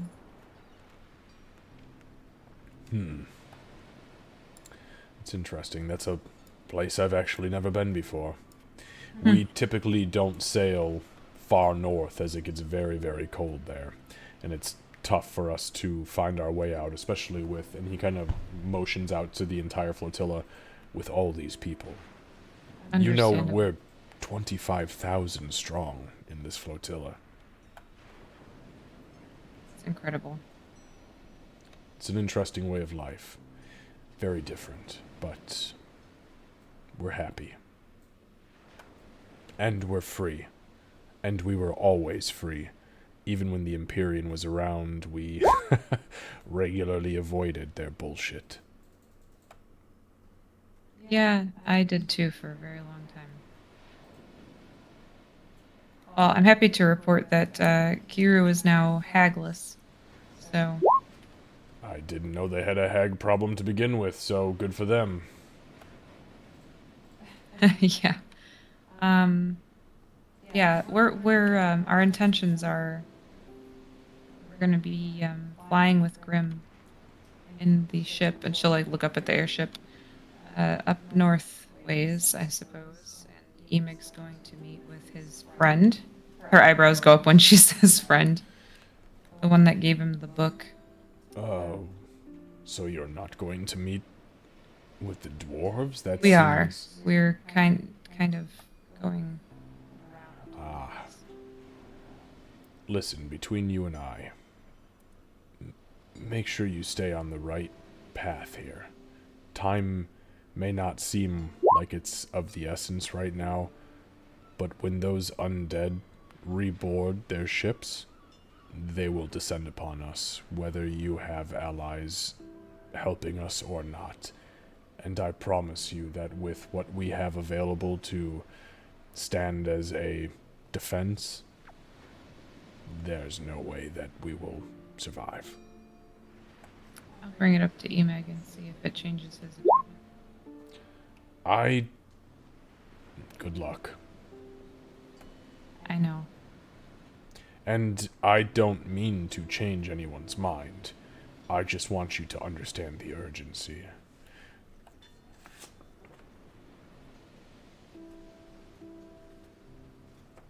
I don't see it being an issue, really, if it comes down to even thinking the way I believe Emig thinks. You're his family, too. It comes down to saving and protecting family as well as numbers. On our side, We're all family. Emig has said it. And so it is. We all row. I'll speak to him. But encourage him to do what he must with his gifts. Because with those gifts comes great power. Yes, I've noticed that. And with great power, I won't do it. I won't do it. I won't do it. I already did I it won't once. do it. I did. Yes, I will. I'll speak to him about it. Is there a I wish that I had the ability to send messages so that we could keep you up to date as to where we are. Well, now that Emig took his fucking ring off, It'll I be can easy. reach out to him. But now that I've seen your face, I can reach out to you as well. Like I said, I have magic ability, though I'm not a traditional spellcaster. Please feel free to do so at any point if you'd like. And the same goes for you and yours. I sense that at least one of you are capable of performing magic, not including Emig. It's true. Ulrich tends to be our primary magic caster. I can do some things, but nothing to the same level as what he's able to do. Well, It was will- truly a pleasure meeting you, and I appreciate your hospitality. Of course, sister. And he stands and he kind of reaches out his arm like awkwardly close, like you think he wants to like grab you maybe even down by like the elbow or like the forearm in like a I'll clasp. grab like I've seen Emig do. Yeah, I'll Yeah. I'll So, copy Emig. as you do it, he latches on. Literally, it's like a fucking octopus tentacle latching on and kind of grabbing underneath and yanks you in and gives you a couple hard pats on the back and I'll pat him back too. yep, and then he kind of pushes you back out, lets go, and says, "And we all row." We all row. And he turns around and he walks back across the little bridge to the ship, to the farming ship, and he literally just goes back to work. Like, that was the end of it. I think Winnie would stand there for a second and just kind of look over everything, like the flotilla, and not just him working, but just everybody working, and take just a really big breath. This is not her usual terrain or what she's used to, but it feels like home in this moment. Yeah, and as you take in the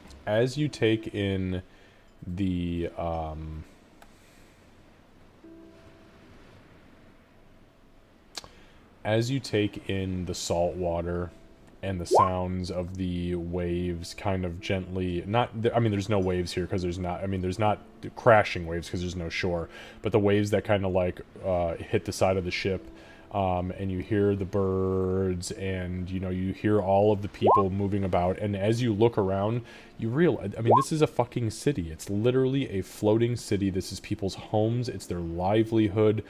And because of their reclusiveness, there is a connection that you as Winnie feel to home in the Glorian Oasis, because you guys were so separated from society because of your want to not be included in the bulk of booming civilization, that it's like, this is the best thing you've had since that fell. And it feels very, very nice. I should just kind of breathe it in for a minute and then head off to find Emig. Okay. All right. So, Yeah, Gartok is still doing.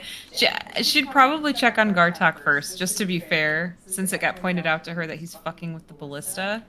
She'd probably go check on Gartok and maybe try to talk him down a little. So yeah, you go, you find Gartok on like the main. Well, actually, hang on, give me 1 second. Ulrich, I apologize. Did you want to do anything specific in this? All he's really doing is he's still sitting down in that room, staring at that map, trying to think of a way to get to, like, try and just stare at the map and think of a good way to get to Mandalari that's going to be fast and safe. So he's just kind of like trying to plot a way that he thinks might be easier. Okay. But I'm terrible at that kind of thing, so it's not going to be a good plan. So No, it's okay. Give me 1 second. I might be able to help you out there. Are you okay, I'll tell you what. You can either make a survival check or an intelligence check. survival it is. It's actually not bad. Okay. So you want a safe and quick way to Mandalari. Yeah, kind of like threading, like even if it's like even a threading the needle moment, like just like a, where do I think is going to be the best way we can take, and then as soon as I have all that information, we'll then present it and then see if anyone has anything better. I just want to be able to put something into it. Okay. So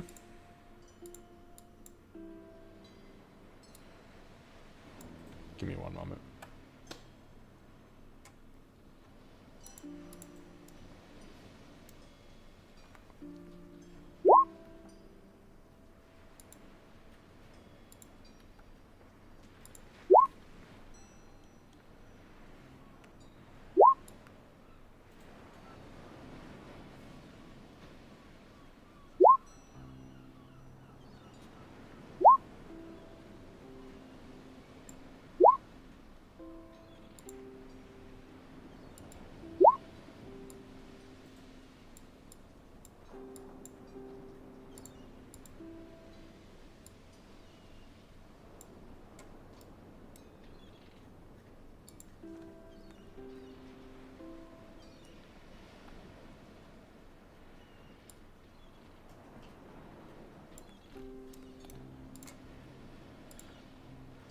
Okay, so a 13 is not that bad as far as a survival check is concerned when you're fucking with the map.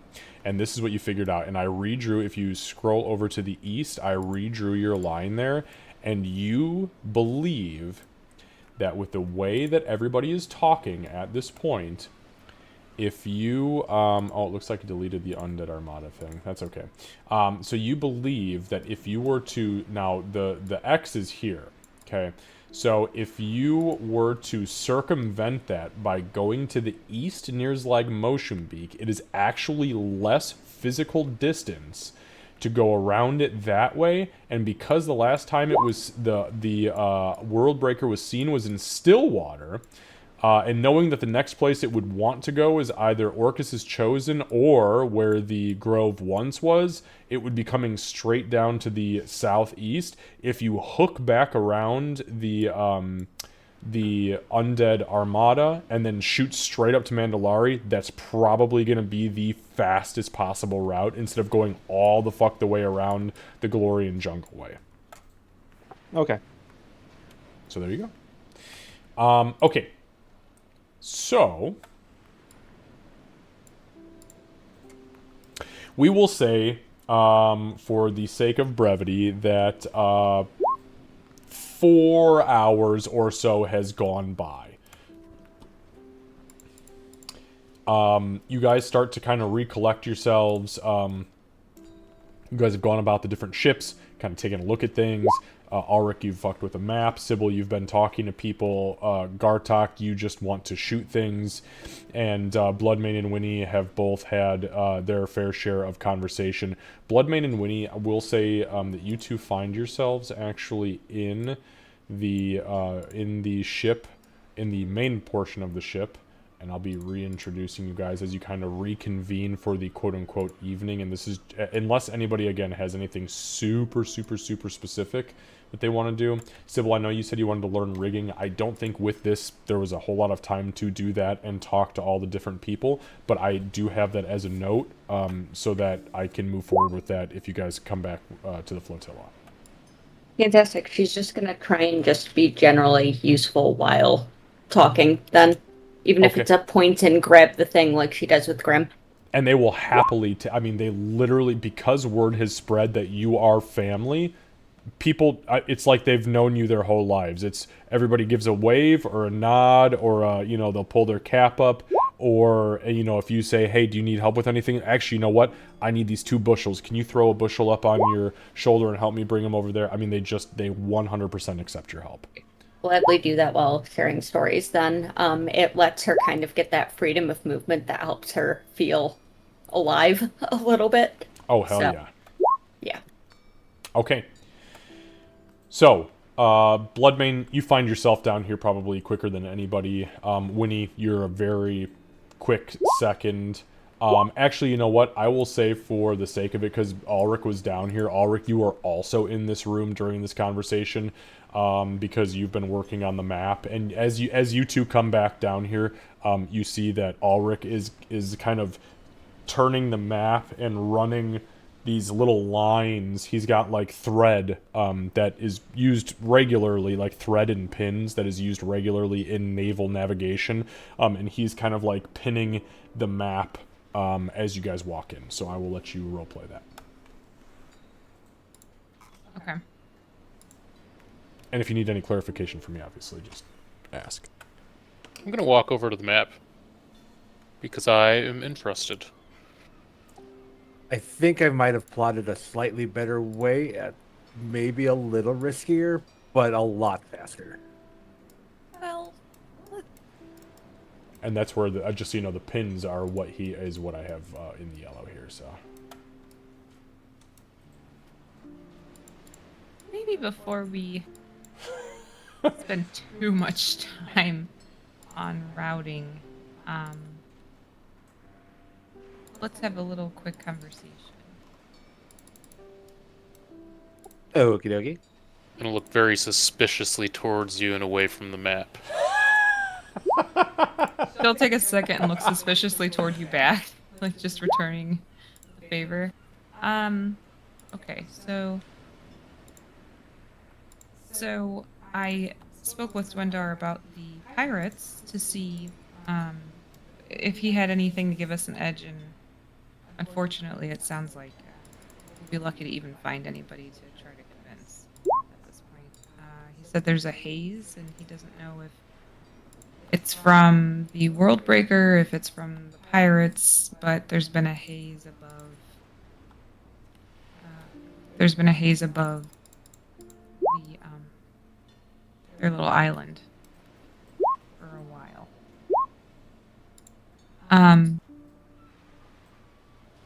But additionally, time. So we don't have a time crunch, but at the same time, us talking to Clan Ironhoof is going to support the flotilla.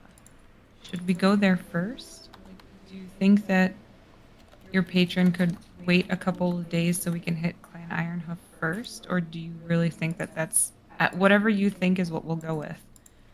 But do you really think that going to Mandalari needs to be our first stop? Because my concern is once the undead jump back on their ship, they're gonna come straight here. No, it does not have to be my first stop. I was planning on doing it alone. Well, at least the underwater bit. I also do care about the time, because there isn't a whole lot. You're right. That said, because you cannot go beneath the waves with me, perhaps we stop at Ironhoof first, and then Grim continues to take me to Mandalari. It may take a day and a half for me to get where I'm going and back. Possibly two. So fly straight across to Clan Ironhoof. Would you mind maybe just trying to take a peek to see if the area where we believe Amamuni to be is overrun? I know we can keep in touch with her through messages, which is great, but just since you'll, be in the neighborhood. When we do a flyover? Or... Yeah, and maybe not that close, but just take a peek to see, is it completely overrun with undead in that area? Or So I don't understand. Is this after we go to Clan Ironhoof and I continue on? correct. So because we will no longer be on the ship, the airship, it'll only be your eyes and Grim's. I really like Grim. She just keeps nodding, like very enthusiastically. This is where you say but. I don't want to say but. Just look. Yeah, absolutely. We're going that way anyways. I'll try to see what I can see. I might be able to... If Grim doesn't have a spyglass, I might be able to requisition one from the fleet.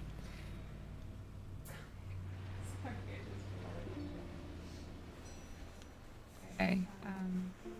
I'm gonna pull an Emig here and be very blunt.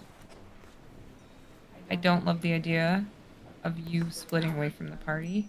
I understand that we can't go with you, and I understand that time is of the essence. But I want it to be known that I don't like it, because if something bad happens, I want to be able to say I told you so. And she sort of like weirdly smiles at you. Wow. Very sarcastic, but sort of in Winnie's way. An audible groan, a half smile, and a turn back to the map. To which you'll now notice that Ulrich is slowly undoing the path that he just created, so it's now changing. Oh, god damn it. He had that proud look on his face, and now it's just like, I think I could do it again. Can I help him? Can I assist him in charting out the next course? Yeah, absolutely. So why don't you, Ulrich, why don't you give me a survival check and do it with advantage, because Bloodmane is assisting you, or if Bloodmane is taking the lead, then Bloodmane, you can roll it with advantage. Oh, there we go. Okay, so 14, a 14 is, it's one better than you just did before, and it's an easier fucking route. So give me 1 second. I rolled 2 10s. So you guys were looking at going straight to Ironhoof.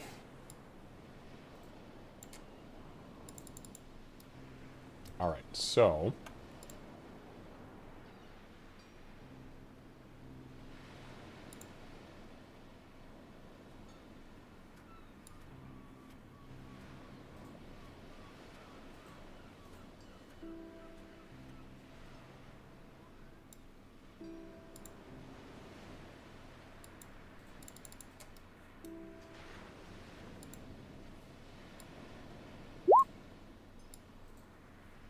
Alright.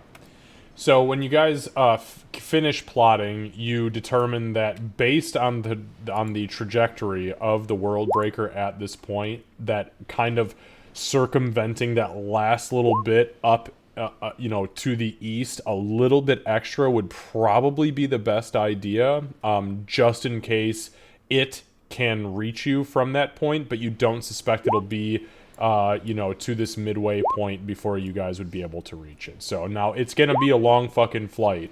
We're looking at, give me 1 second here.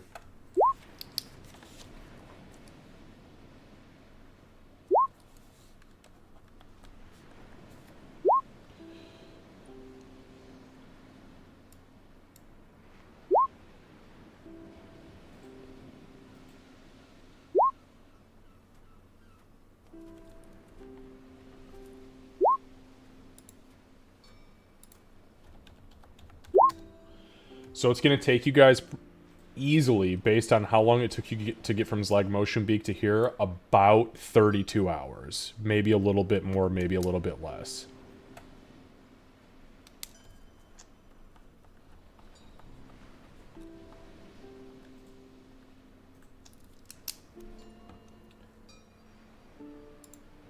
$32 hours to Ironhoof, and then you'll need it probably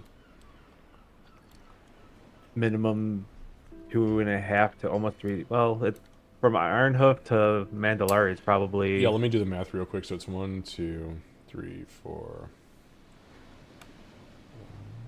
2, 3, 4, 5. Okay, so that's...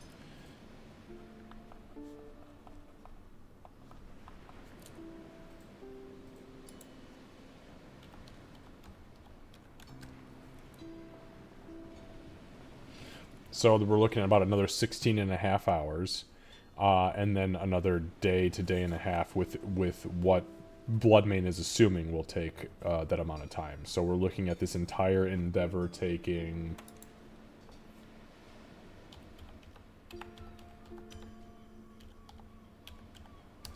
about 85 hours, which is almost 4 days.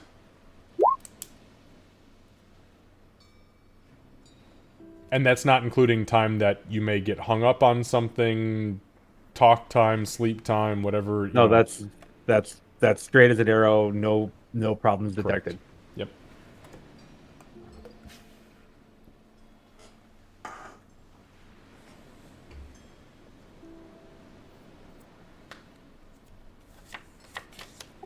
My fear is worst case scenario, something happens while we're en route, or at Ironhoof, and Then use the teleports. Why are we not? it's just a lot of time.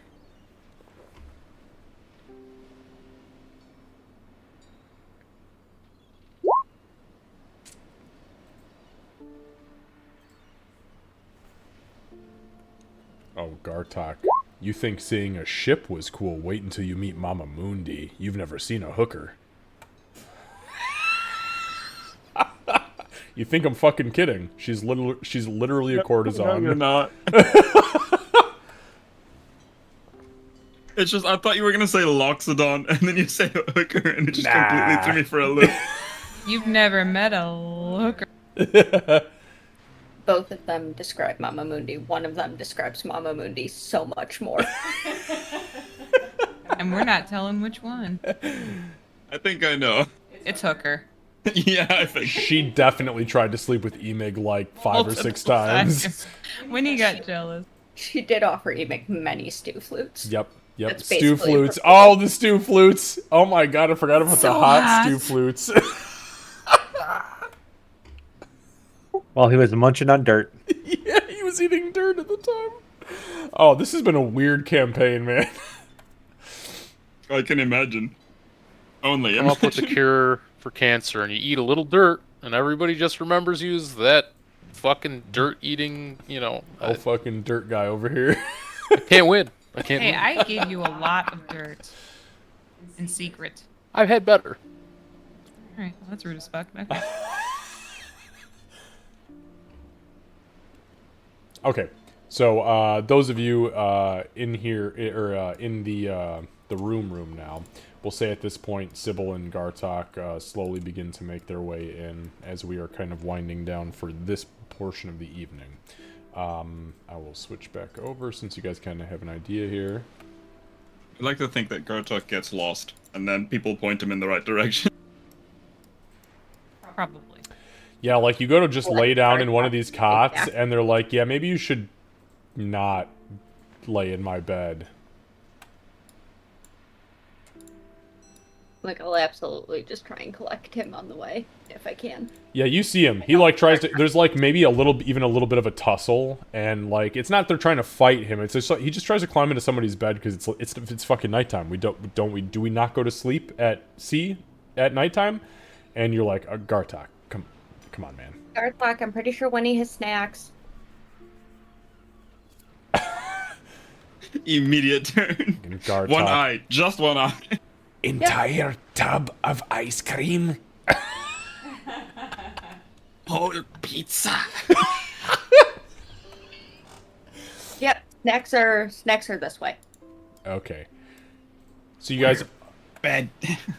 You guys all find yourselves back on the on this little sub ship, the main portion of the sub ship, and or the sub portion of the main ship, I should say. Jesus.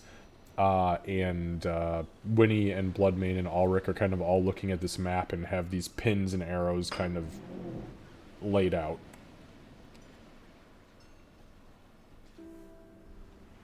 Do I want to know what's going on with that?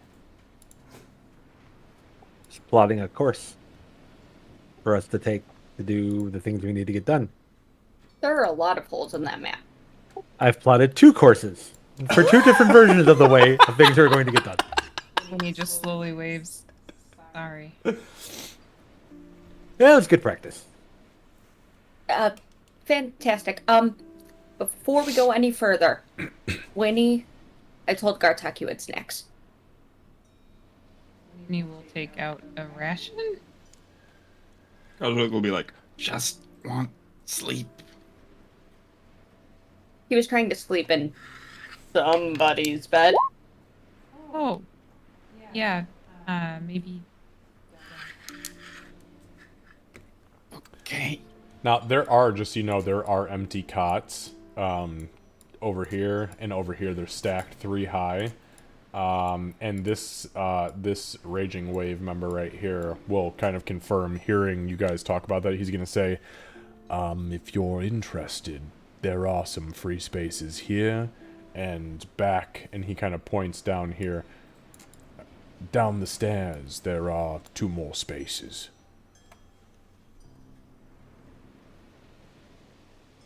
Good night. And he just starts to cross the gangplank. Thank you very much. I don't know what happened to my voice there. It's all that ice cream. No, definitely the pizza. Oh, man. Okay. So what do you guys do?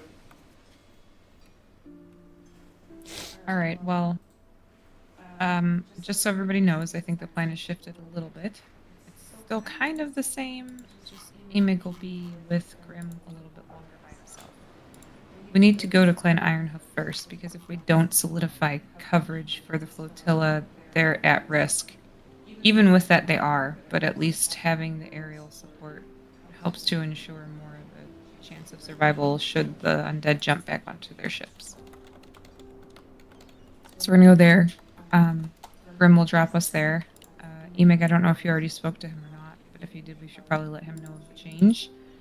But then from there, he'll take Emig to north of Mandalari, and on the way, Emig will try to check to see if the area where we believe Mama Mundi to be is completely overrun or not. Please correct me if I'm wrong, Emig. That sounds like the plan. Ulrich did very good navigating on this map. Good job, Better Ulrich. than I could have done. Thank you for working on that because I am not. Well, you guys know.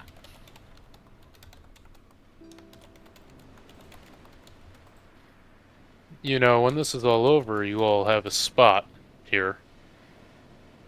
Ulrich would be a good navigator. Winnie would grow crops. Gartok shoot things. And Sybil air rigging ropes. I would love to learn more about it. Something to consider if we come out the other side of this.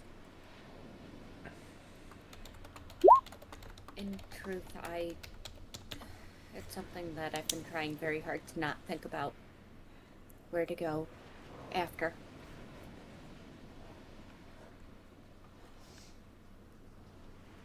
Well, if there is an after, hopefully we're all there together. There will be an after, and we will have 2 homes. This reminds me of that one time this kid I grew up with, his parents got angry at each other and then... What is that word? Yelled. Divulged. They divulged each other. Not familiar. The kid then had 2 homes. I think it'll be. I guess it's kind of similar. We're gonna fight the bad. We're gonna fight the world breaker, and then we'll have 2 homes. Hmm.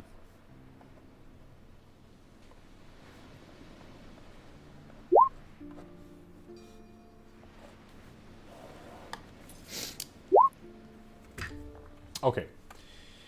Sorry, I've been doing a lot of math that I'm not entirely happy about, but that's where we've landed ourselves, so I'm doing it.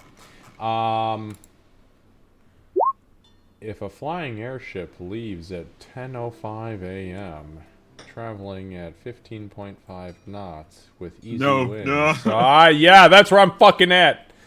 Okay. That's all right. I knew what I was getting into in this campaign. African or European? That's why he created the whole thing. Shut up, Sybil.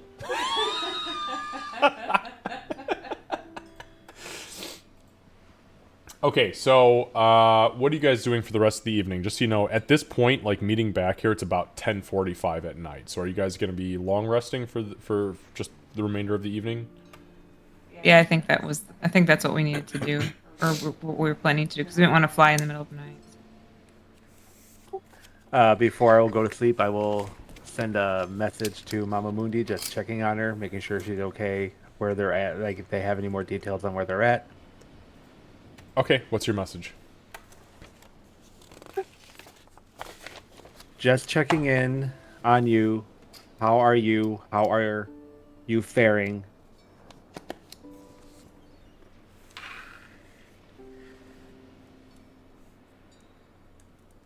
That's to pretty much do it. Okay. You do feel the static kind of pick up and connect, and you feel a response incoming with the static. And you hear Mama Mundi's voice. Give me a second. She's got a very specific voice that I have to practice for a second here. Cha don't be knowing. Cha don't be knowing, okay. Okay, I think I got it. You hear her say,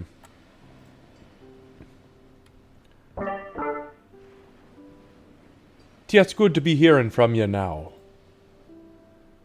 Everything seems to be okay. For the moment. We went to the northeast. Settled in for the evening. Only lost 2 along the way. Talk to you tomorrow.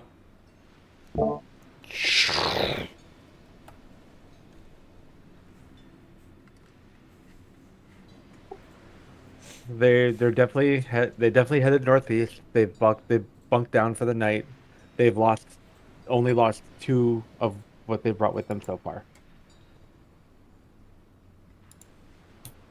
Tomorrow we should probably find out how many there are in case we need to coordinate evacuation.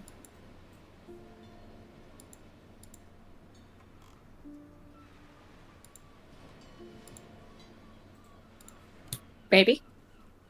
Oh, I forgot to hit the button. I'm sorry. Yes, I can get numbers and a better location tomorrow. I don't want to do it too many times because then it just limits possible other things. Wait, how many times can you do it? If I wanted to only do that for the day, a lot. Okay. But I would be able to do nothing else. But right now, could you do it again safely if we are going to... We're not flying out tonight, right? No, we're not No. flying out tonight, and it's going to take a couple of days to even get to Ironhoof, so. We could ask and update her now and let her know we're heading in that direction and find out how many she has and make sure that she stays safe.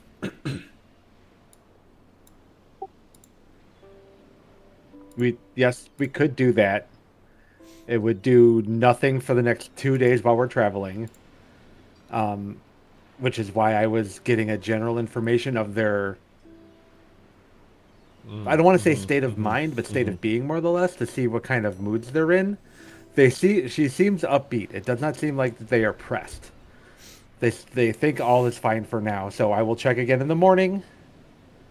At first light, that'll give them a better idea of what they're up against as well as what our day is going to look like. Thank you, Ulrich. I know. Apologies. There is no apology needed. You're worried. We're all worried. Sometimes you just have to take little bits here and there. If we try and get too much at once, we get hopes up.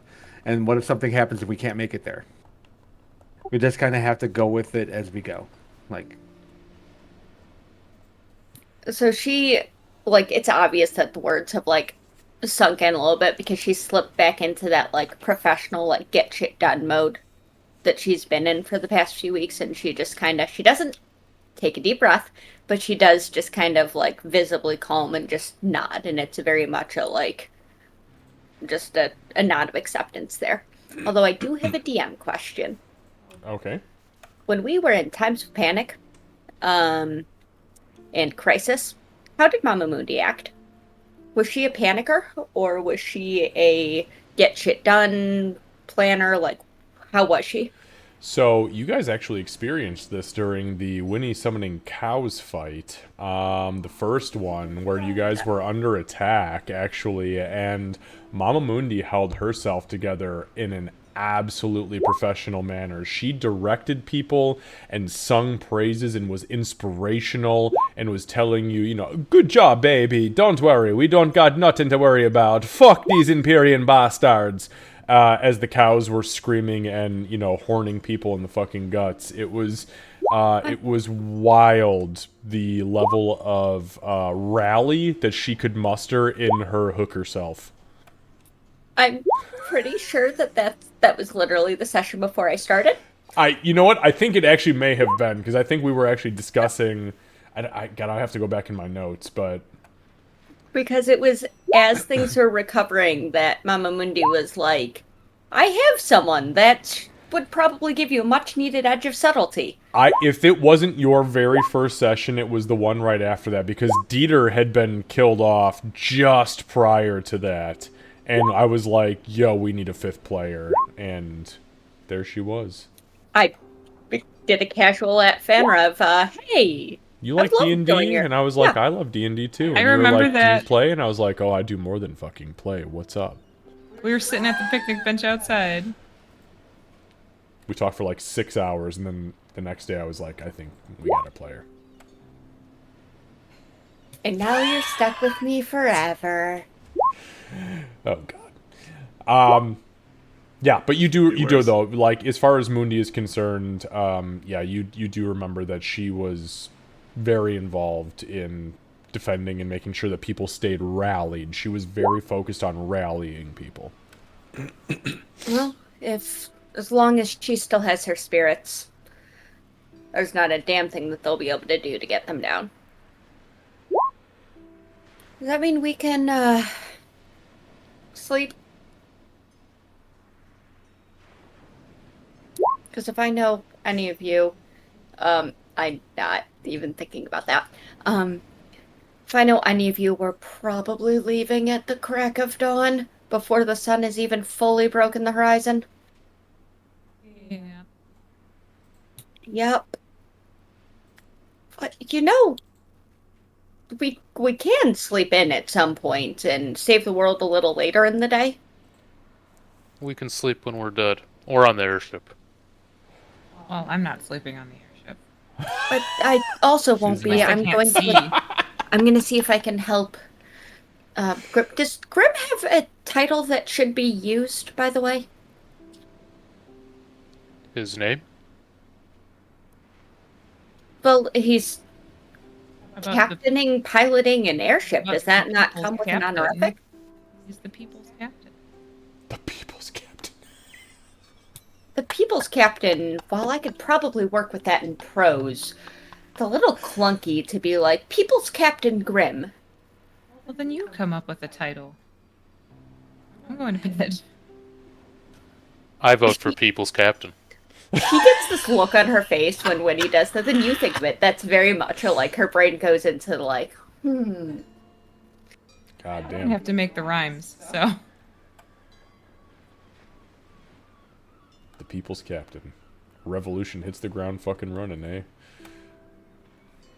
The Rock had nothing on this dude. No. And for DM notes, I have one very simple thing I want to do before sleeping. Okay. And that will be, because we're going to be doing a lot of scary, I'm going to be doing a whole lot of praying for safe travels, clear skies, etc. And for the winds to blow our scent in the other direction. Okay. Make a religion check for me, please. Yep. Just going through the process. Yep. Gods might not be listening, but I'm still praying. Definitely not your best roll. Though religion rolls are typically never great for you. Not often, anyways. We found gods because I'm traveling with the chosen one. That's true. To be Oh, fair, shit. there was a couple rolls early on when you guys were up in Key. Oh, there's the cow! Oh my god, that is. I forgot about the fucking cows. That Oh, he went to it was get because it! of that session. It was because of that session. Candace ordered fucking cow figures for everybody in the party. God Mine damn. laying dead on its back. I don't know why. Gee, I fucking want wonder. He said, is it because I slept through the whole fight? I remember when I handed it to him. Is it because I slept through the whole fight? Well, it was either that or the time you got ripped in half by a four-armed monkey, or the time that you flung yourself from a fucking 60-foot cliff and just figured you would make it. Like, oh my god. He did not, in fact, make it. He by did, the no, he way. did not make it. No, he did not. There were many times after that he didn't make it, but here he is, and that's the important part. Believe none of their lies. I was killed by a were creature. One We of the do, times, we do yes. believe the bullshit. Ew, because my insight failed in that moment. Your insight didn't fail. His fucking persuasion succeeded. How dare you, ma'am? Yeah, I got a. He is the chosen one, okay? I am a charisma-based class. True. Bahamut looked down on that and said, "That's my boy." Yeah, he's am like, not. that's right. Feed him that bullshit, son. Just for the record, I am not Okay. a charisma-based class. True. That go die, though. Sybil.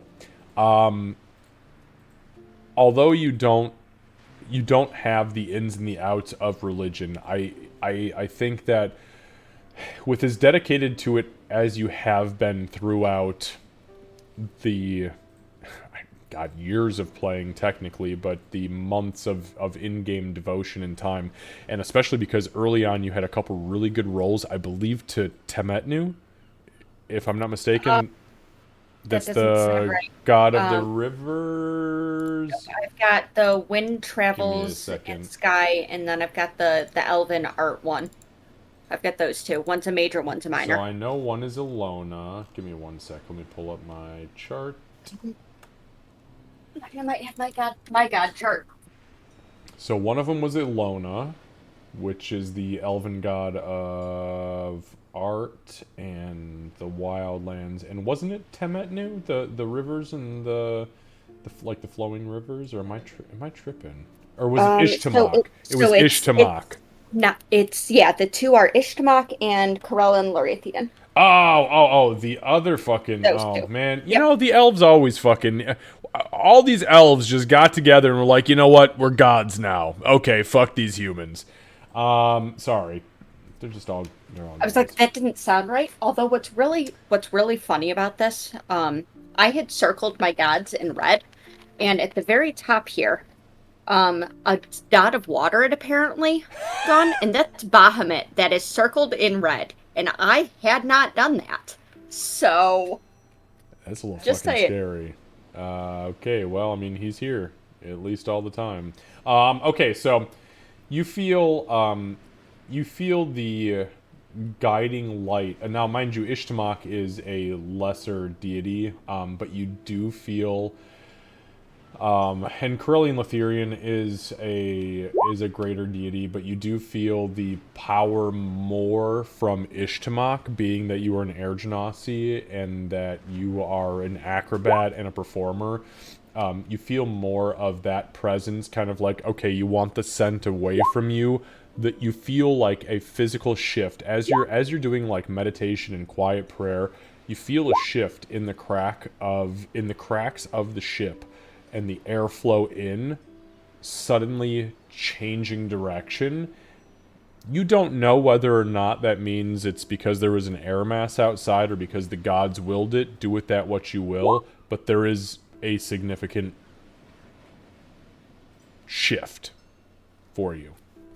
No, all she can do is hope for clear skies before they go and fly in it. So, step 2 is go the fuck to sleep. That sounds good. And with that, we're going to go ahead and listen to our friend, fucking, what's his nuts, read Go the Fuck to Sleep? Oh, Samuel L. Jackson. We were just watching him last night. I was cracking up. Go the Fuck to Sleep. That is one of the funniest fucking books. If you've never listened to it, go listen to it. Okay, so, for the sake of brevity, everybody is going to rest. Yeah, Gartok, what do you got, Gartok? Jesus Christ, you just said sleep. What are you doing now? Bloodmane is not sleeping. He doesn't sleep. So I think ever since Bloodmane mentioned like after, with the combination of he's uncomfortable at sea, and just like a bunch of like other factors, like him starting to actually do something that he doesn't, which is think. I think Gartok would just be like up all night going, after. What of after? What happens after? What do I do after? What is after? And like just goes all the way like in, and just I think I'm willing to like he'll just be exhausted in the morning because he just couldn't sleep. Gartok, make a wisdom saving. Well, actually, hang on. Let me think about that. Gartok is the new Sybil. Great. No, don't make a wisdom save. Make an intelligence saving throw. No, I take that back. Add your wisdom modifier instead. I take that back. Sorry, I was blowing my nose and thinking about it. This is not about Gartok having the raw intellect to decipher whether or not something is worth staying up over. He's too stupid for that. We know that. This is him having the raw, wise thought to either go, do I know what comes after and what doesn't come after, or do I go the fuck to sleep and deal with it tomorrow? So what is your total? I got a 16. Oh, god damn, that's a fucking difference. Jesus. Yeah, because I have a +3 on wisdom. Good god, man. Okay. So, you stay up for a good fucking portion of the night. However, it's not it's not that you don't get sleep, it's that you get very restless sleep. And I'm not going to give you a point of exhaustion because you don't get 0 sleep. You just get very little sleep. So you can be groggy the next day. But yeah, I could definitely see Gartok with that role sitting and go, it's kind of like somebody just laid this existential thing into him. Hey, you are a creature that is here and has to deal with this thing right now, but what next? And he goes, oh fuck, what? Yeah, what next? What does next, though? Do I next, though, or do I life next, though? Do I food eat now, though? I this way, that way? And I just imagine it being like an absolute shit show for this poor bastard. I think it's exactly that, because literally since you met him, Gartok has lived purpose to purpose. He's met you. His first purpose, killing the hobgoblins. Next, he was told by the dragon, Saxon Gold the Blue, to kill the World Breaker. Who's gonna tell him what to do after that? What is he gonna do after that? And it's just like he has to actually think now instead of just follow orders. Yeah, and it's not easy when you're dumb as a sack of shit. So, as you know, it is very existential, which I think is very wisdom-based thing. So I also think that his tribe itself, I wrote it kind of in the thing. His tribe rejects thinking, like it's illegal. You literally follow or you die. Yep. Yeah, so this is an entire... But now the interesting thing is, now that you have the thought of what is after, even though the idea of thought is illegal in itself, you have to think because you are all that exists. So what the fuck do you do now? What happens when you get to the end of that order to not think? What if somebody does present to you this? And that's where the existentialism comes in. And you are about to... Somebody needs to give this motherfucker a headband of intellect. And just change the world. Warlord. Okay. Anybody else have anything for the evening? Kirk, did you have something? Yeah, when everybody kind of more or less retires, it's not trying to like advertise or anything. No. Going to make a sacrifice to Umberly on the relief and just make a small cut on my hand and put my hand up there. Bloodman, you can either make a religion check for me or an arcana check. It's your choice on how you go about that. It's the same. So as far as Umberly is concerned, there's no clear-cut, big physical or magical manifestation or anything. But to you, you know exactly what you had to do, and you feel the kind of hum of the presence, and as you pull your hand back, you can see on the wood where there are probably 50 different dried, bloody handprints, only visible to you in this very moment, from sacrifices prior to you even being there. And you see the blood very rapidly dry, and a sense of peace kind of wash over you momentarily. Now that I've bought however many minutes of time to be alive from Umberly, I'm going to go into reading my book, and that'll be the evening for me. Okay. So, everybody sleeps. Everybody awakes early in the morning. Well, not everybody sleeps. Gartok, you're kind of restless and tossing and turning, and like every time you find yourself asleep, you roll over and you find yourself like clutching your tail, and you like wake up and you're like, meaning of life. It is officially, my friends, and I am so fucking excited to say this. It is not Jury anymore. It is Ogtet the fucking first, baby. My birthday month, Ogtet the first. Are we gonna end this campaign in my birthday month? That'd be badass. I don't think it's gonna happen though. I think we're gonna go one more month. Okay, so Ogtet the first Saturday, Ogtet the 1st, and we are going to call it, let's see, you guys went to bed about 11 or midnight, so let's say it's 9 o'clock in the morning. I have a concern. You're talking about the campaign ending. Look, it's got to have an end point. I mean, the end has been written for like 2 years. The whole story arc has been written for 2 years. However, here's the good news. Campaign 4, which is going to be the final one, I think, in my series for this universe, is already getting very serious writing done in it, to the point where Lucy's already decided his character, and I have to create a custom race for him. He is playing a familiar. It is just going to be known as Jackal Familiar. Do you want my entire backstory thing that I've had written up for like a year? Not yet. Lucy just sent one to me. He was getting ready to send it to me like a pantheon of gods for his character. Candace was like, "Oh yeah, I've got this whole backstory written." I was like, "I'm not even done with the fucking campaign. Not this campaign." But yes, eventually I want it. I'll stop making such good fucking worlds. All right, done deal. Rocks fall, you all die. Campaign fucking over. No, I'm just. We got quite a bit with this campaign. I promise you guys. Okay, so you guys awake about 9 o'clock in the morning on Ogtet the 1st, and as you awake, it's quiet. The sea is dead silent. Not literally dead, but I mean, like, it is very, very quiet. There's a gentle warm breeze coming through the cracks of the ship. The rocking of the ship is just barely a list. You guys come to, find yourselves at the breakfast table, or the quote-unquote breakfast table. I'm just going to randomly throw you guys all up here so we've got a placement for you. And you find Dwendar kind of coming in.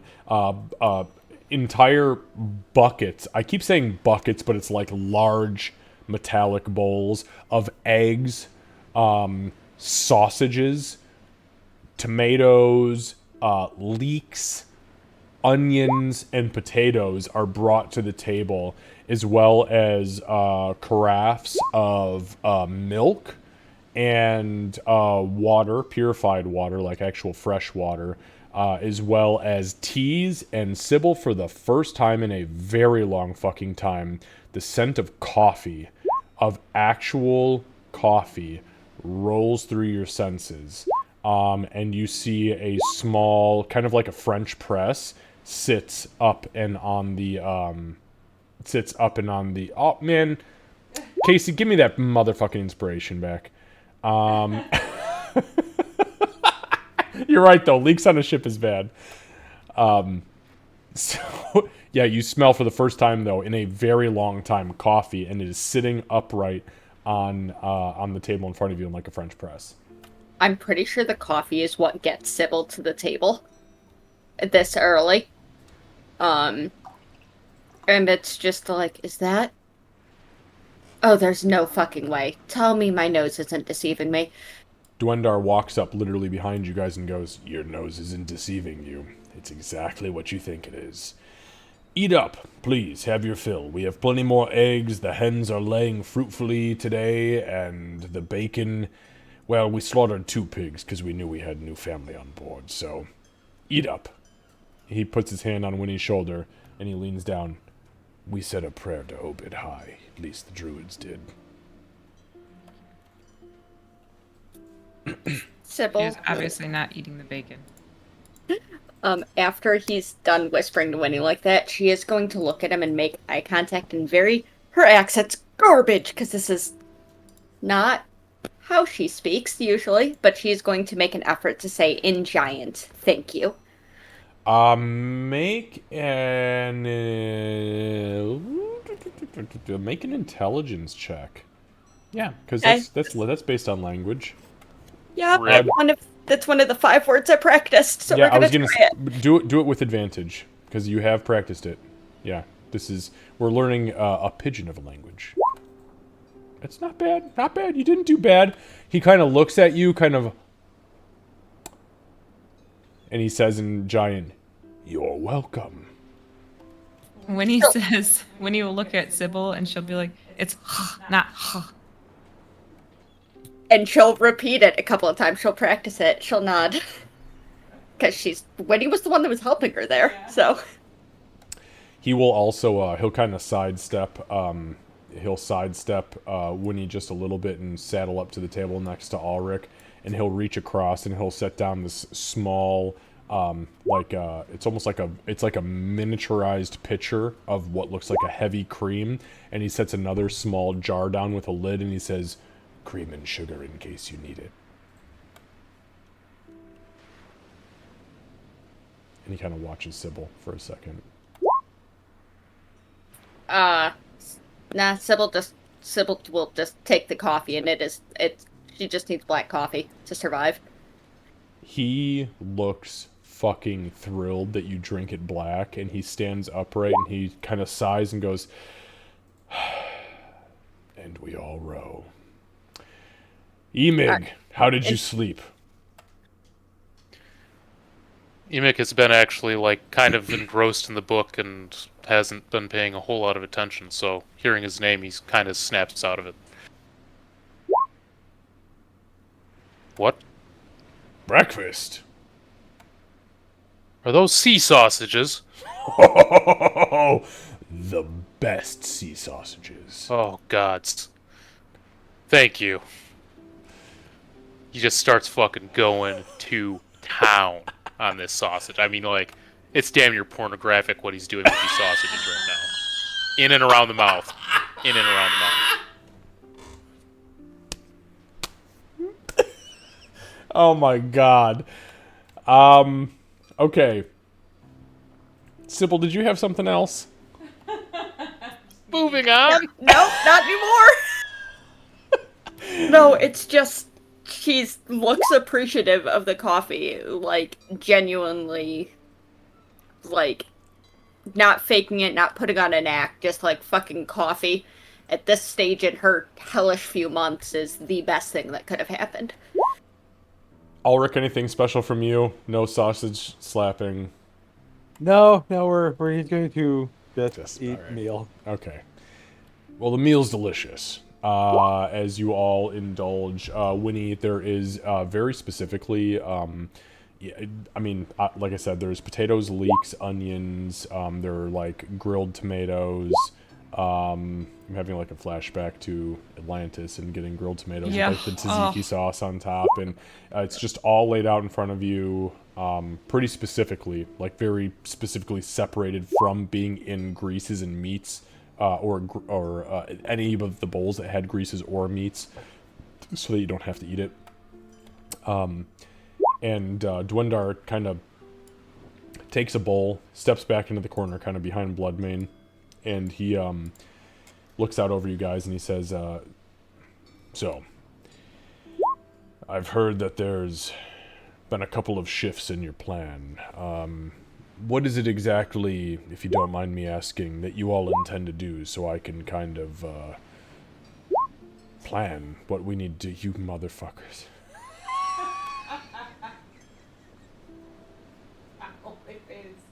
The "I only pay in silver"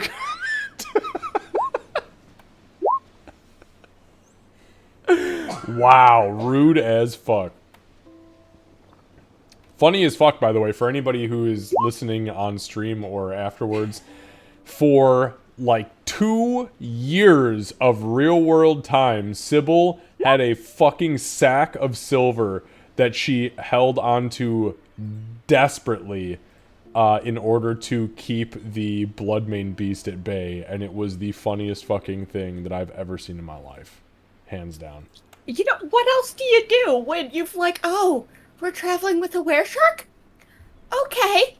Like Yes, wearing I'll take garlic. change, please. Can you change all of this to silver, please? Yeah, literally, that's what All she of would do. this? It was either like the ring of garlic around the neck, or it was like the salt circle against witches. You know, it's like, keep these bitches out. Okay.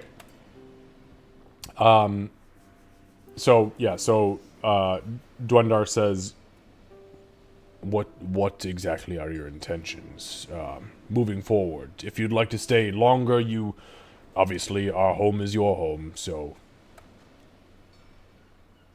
I'll just kind of look at Winnie, more or less meaningfully, like, We're gonna head to Clan Ironhoof first. Make sure that we've got the support where we need it. And from there, Emig will be speaking with his friend. understood. So you will take to the skies with the dwarf, Grim, and the lot of you, save for Bloodmane, will stay with the Ironhoofs. Should I have Von del Rubii meet you at Clan Ironhoof then? yes, I think it is a good place. And perhaps the clans can get back in touch with each other. I would agree that that is probably a good idea. I'll send the message immediately if you'll excuse me. And are you leaving after breakfast, or are you staying for a bit in the day? First light. After Understood. breakfast, we leave. He kind of like peeks up and around the corner and he says, "You've got 30 minutes. Excuse me." And then he steps around the corner, and again, he just exits like business as usual and kind of vanishes into the ship. I have a very quick DM question. Yes, please. So if I were to like take a piece of wood off of the ship for having an item belonging to it, it's a floating thing. How would I think teleport would work?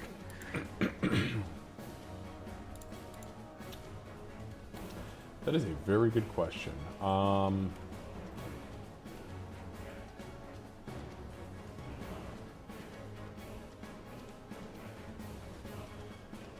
My man, it's an associated object, so you can take whatever the fuck you want from this ship. I mean, obviously there are many ships in the flotilla, but whatever you take from like this vessel in particular, you will be able to immediately teleport back here with a 100% accuracy.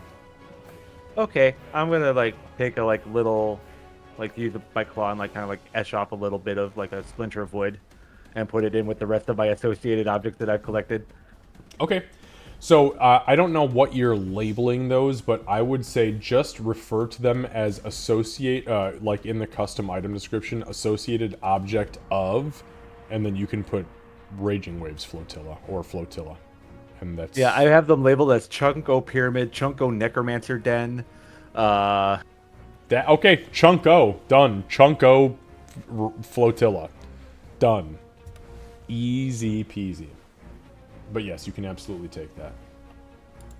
Although you guys do see Ulrich fucking scraping a chunk of the fucking ship. As he's digging through this pile of dust, like, I don't know which fucking chunk takes me to where. I think this is where we need to go. You're outside the pyramid. Fuck. Works. Okay. All right. So, Wendy, yeah, go ahead. Before we go, she looks very much to the holder of the purse.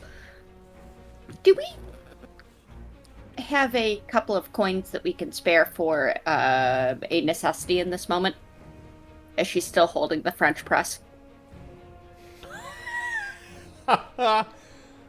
So when you're just gonna kind of look around at the group, I don't. Yes, I need to see if they'll take coin for coffee.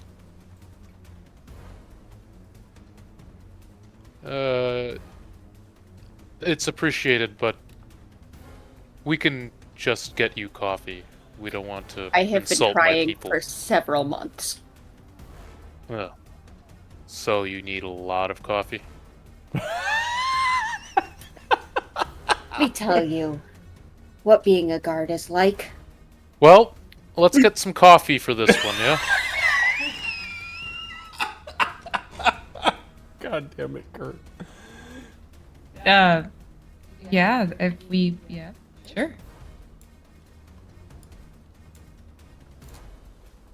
So people are moving in and out of the ship at this point, by the way. So I'm gonna speak with the sea elf that I spoke with when I first stepped onto the ship yesterday, yeah. So and he, ask he kind of looks up at ask you. for coffee Oh, you need coffee. to go.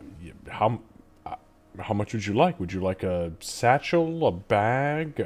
Would you like me to get you a sack? I'm going to look at Sybil. Was that exchange in common? Oh yeah. Oh, I would assume. Is that right? Did you Bloodman use Yeah. you talk? Okay. Kind of depends on how soon we'll be back. This was really good coffee. I can get you a 50-pound sack if you have somewhere to carry it.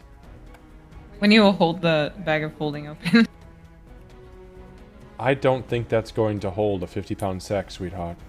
It's magical. Oh, well, in that case, I can get you a 50-pound sack.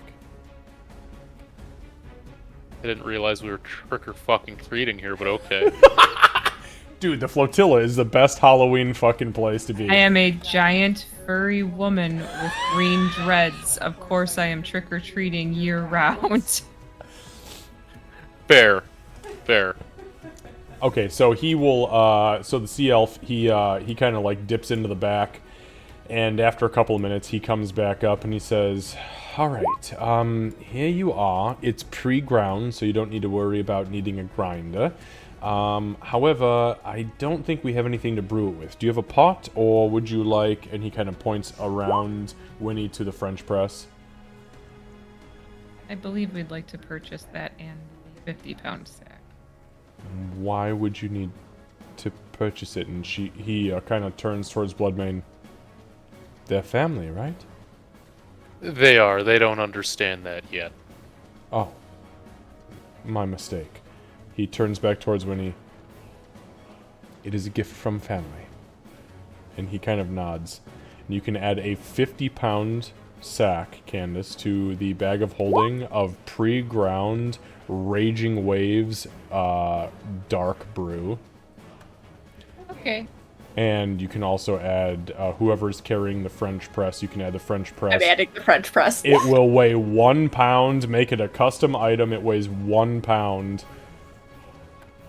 And it is fucking amazing. It's top notch. It is actually Dwendar's French press, so don't tell him you took it, but your family, so. Thought it was an Eladarian press. At the end of this, as soon as we leave, all you can hear is Dwendar, like Home Alone style. Amig! Yeah, as you guys are French press flying is away. gone. Emac! Sucks to suck! Yeah, this is a Slaneshian press, by the way. What's even better is because the coffee's going in a bag of holding where there's not airflow, it's not going to get stale. But with all them corpses, baby, it's gonna get stanky. Yeah, We got rid of that's all just this. extra flavor. Oh, god damn. You want to double dip in Necromancer? I'll give you a few levels. Careful, Good don't luck. tempt me. Yeah, yo. Look, listen, some of y'all have come pretty close to me being able to be like, hey, I can maybe tip you in the direction of a level You're or going two. real close to an army. Yeah, I know. I That's not good. I'll Y'all pray got for any of your that African gods. necromancy?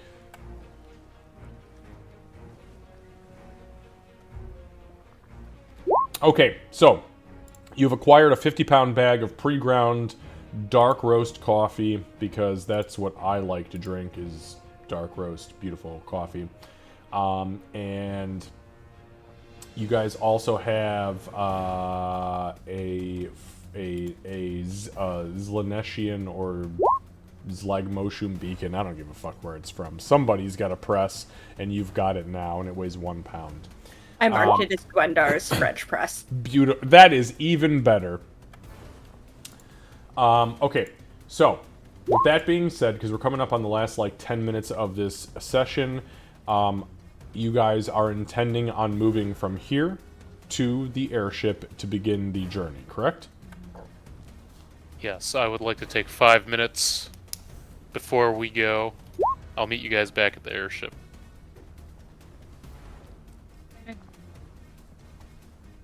Mick just wants to go briefly to find Malachi's family. Oof.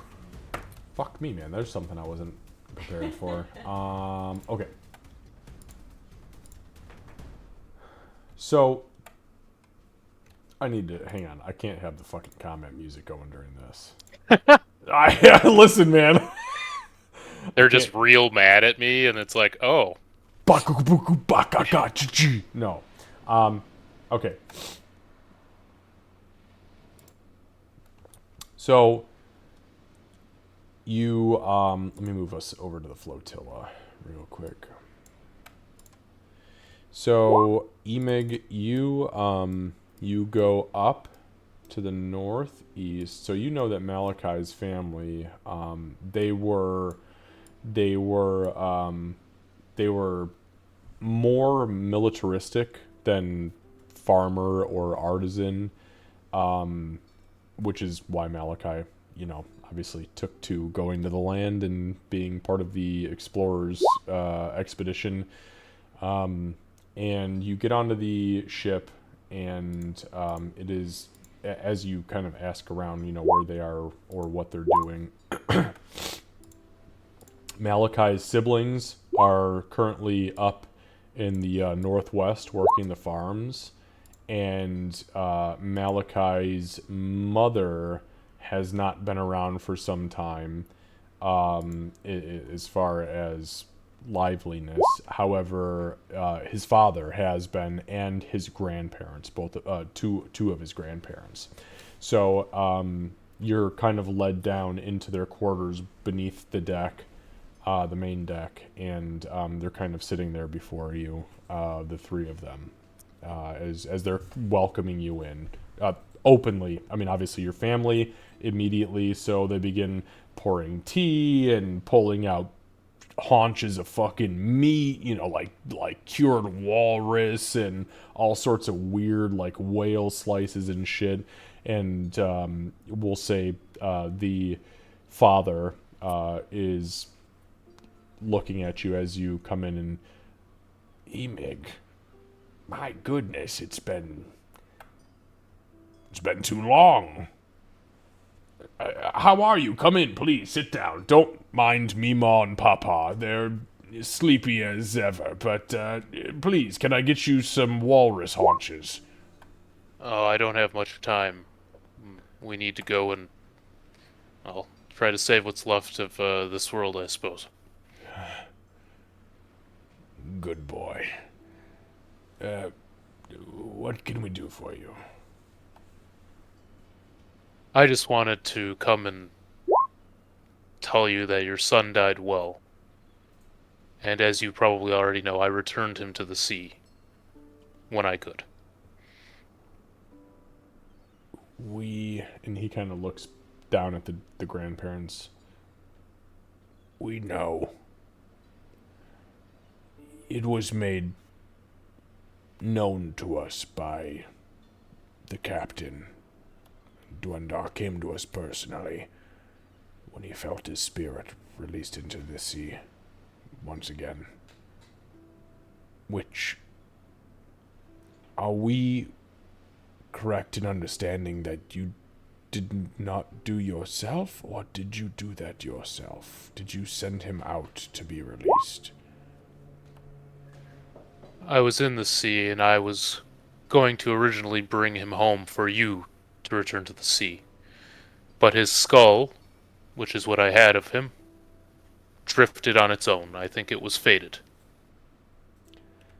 You see him smile, and he turns around, and he opens a burlap sack behind him on kind of like an ottoman, and he pulls it open, and he reaches inside, and he pulls a small skull out. That Bloodmane you immediately recognize as Malachi's skull. And he says,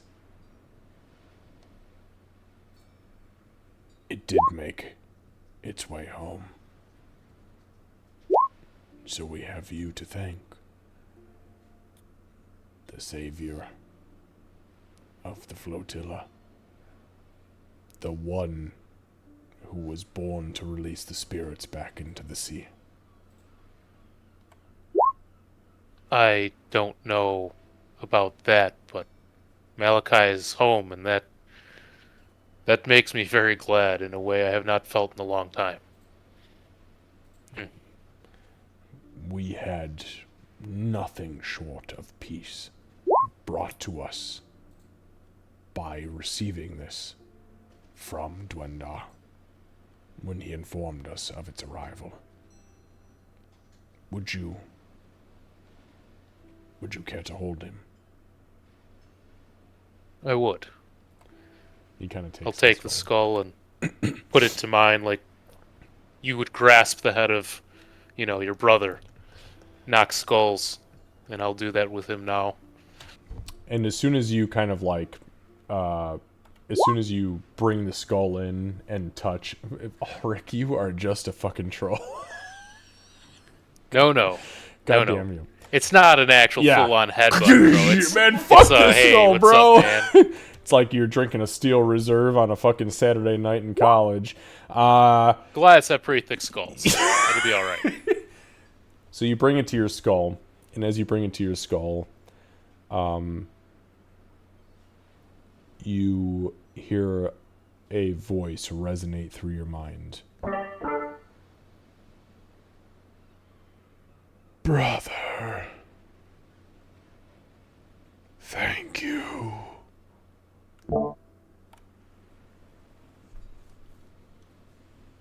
And you see the two grandparents and the father's face just it's almost as if they hear it, but you're unsure if it's legit because you can't confirm that, but their faces just light up.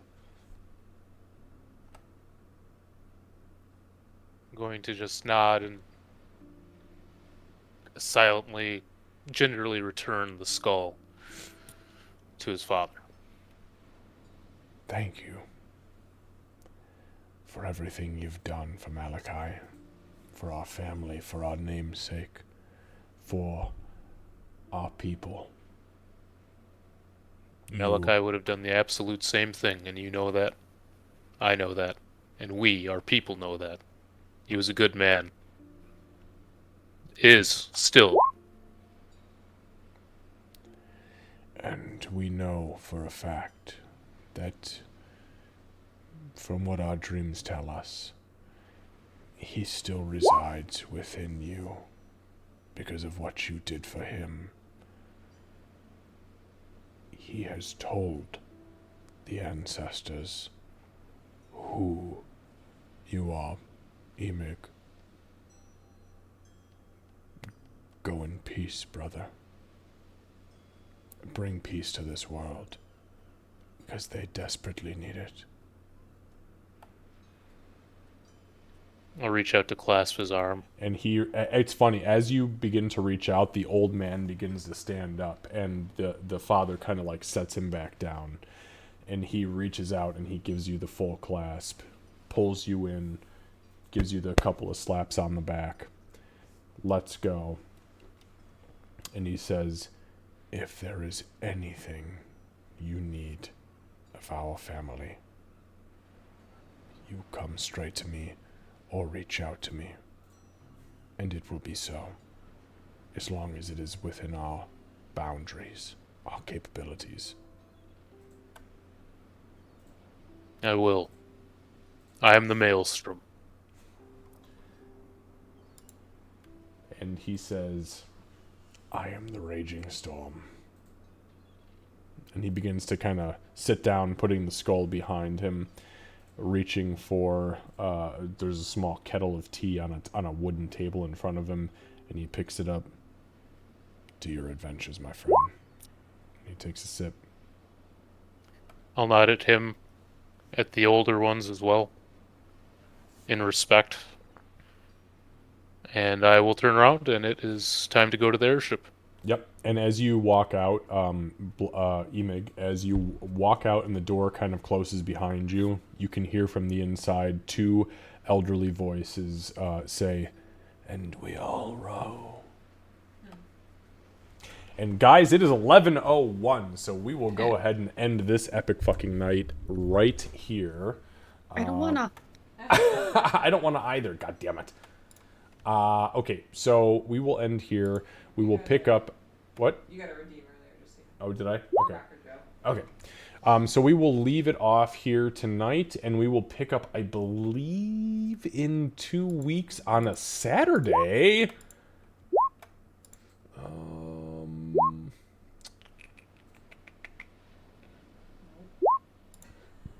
It is on a Saturday. No, I was saying nope to my sleight of hand to try to keep the game going. Sleight of hand. Get the fuck out of here. Persuasion. 17's not bad. I could try to keep it going, but I don't know if I'm going to make it too much longer. My old listen, once you get to be my age, things get weird. Listen, Casey, I was trying to give you benefit of the fucking doubt, my man. All right, guys. Thank you. Listen here. I know. Listen here, youngster. Get off my lawn. Whippersnapper. All right, guys. We'll see you in 2 weeks. The 22nd for D&D on Saturday, and then I will be looking in the next week or so to start getting our July games situated. Lucy is visiting us from the 8th through the 15th, so we'll have that. I know that we have some non-availability during that week, but if we can get either the week before or the 2 weeks after, that would be fantastic. And then, yeah, we'll kind of go from there. But in the meantime, my friends, if you have any questions, comments, or clarifications, send me a message, and we will get things ironed out before we have game. And that'll be that. All right, guys. Thank you so much.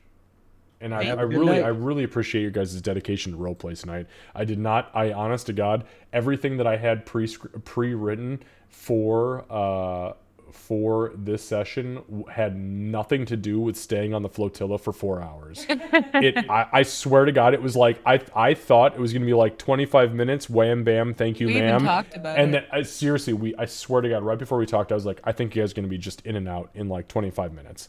And that didn't happen, and that's so fucking awesome. So Flotilla's a whole ass vibe, dude. And now, Dude, like, It's a whole ass vibe. Flotilla's bad as fuck. I love the flotilla. Love it, love it, love it. All right. It's been how many years since I finally got coffee? At Three? least 3. Going on Yeah, it's been a minute. Well, 3 for her, yeah. well, now you have 50 pounds of the shit, so you're welcome. So you have to I grind the might. beans yourself. No, they're pre-ground. They're Oh, they were pre-ground. pre-ground. Oh, I fuck remember yeah. that too. They're pre-ground, and I might have enough to make it to the end of the world. Well, that's good thing you've Maybe. only been in the party for like 2 weeks. Casey, you are knocking them out of the park tonight. All right, guys. Good night, Have a guys. good one. We'll see you guys soon. All right, I am out. My friends, we had a redeem. We're going to raid Rocker Joe? Is that right? Yeah. Who It was Torin. It was Torin. Oh, C-K-E-R. Oh, I'm probably... I don't know when I'm going to be, but I'm guessing I probably already passed and I probably already lost. Oh, wait, no, I'm going literally right now. I'm in right now. All right, guys, we're raiding Rocker Joe. We'll be back tomorrow night. Tomorrow night is Baldur's Gate 3. Nerdy Nuts and I got some crazy shit going on in Baldur's Gate 3. Apparently, I'm raiding. I am in the fight right now with Rocker Joe. I'm probably gonna get my ass kicked. This is Rocker Joe's like debut of his new season. Let's go watch me get my shit kicked in. Bye bye.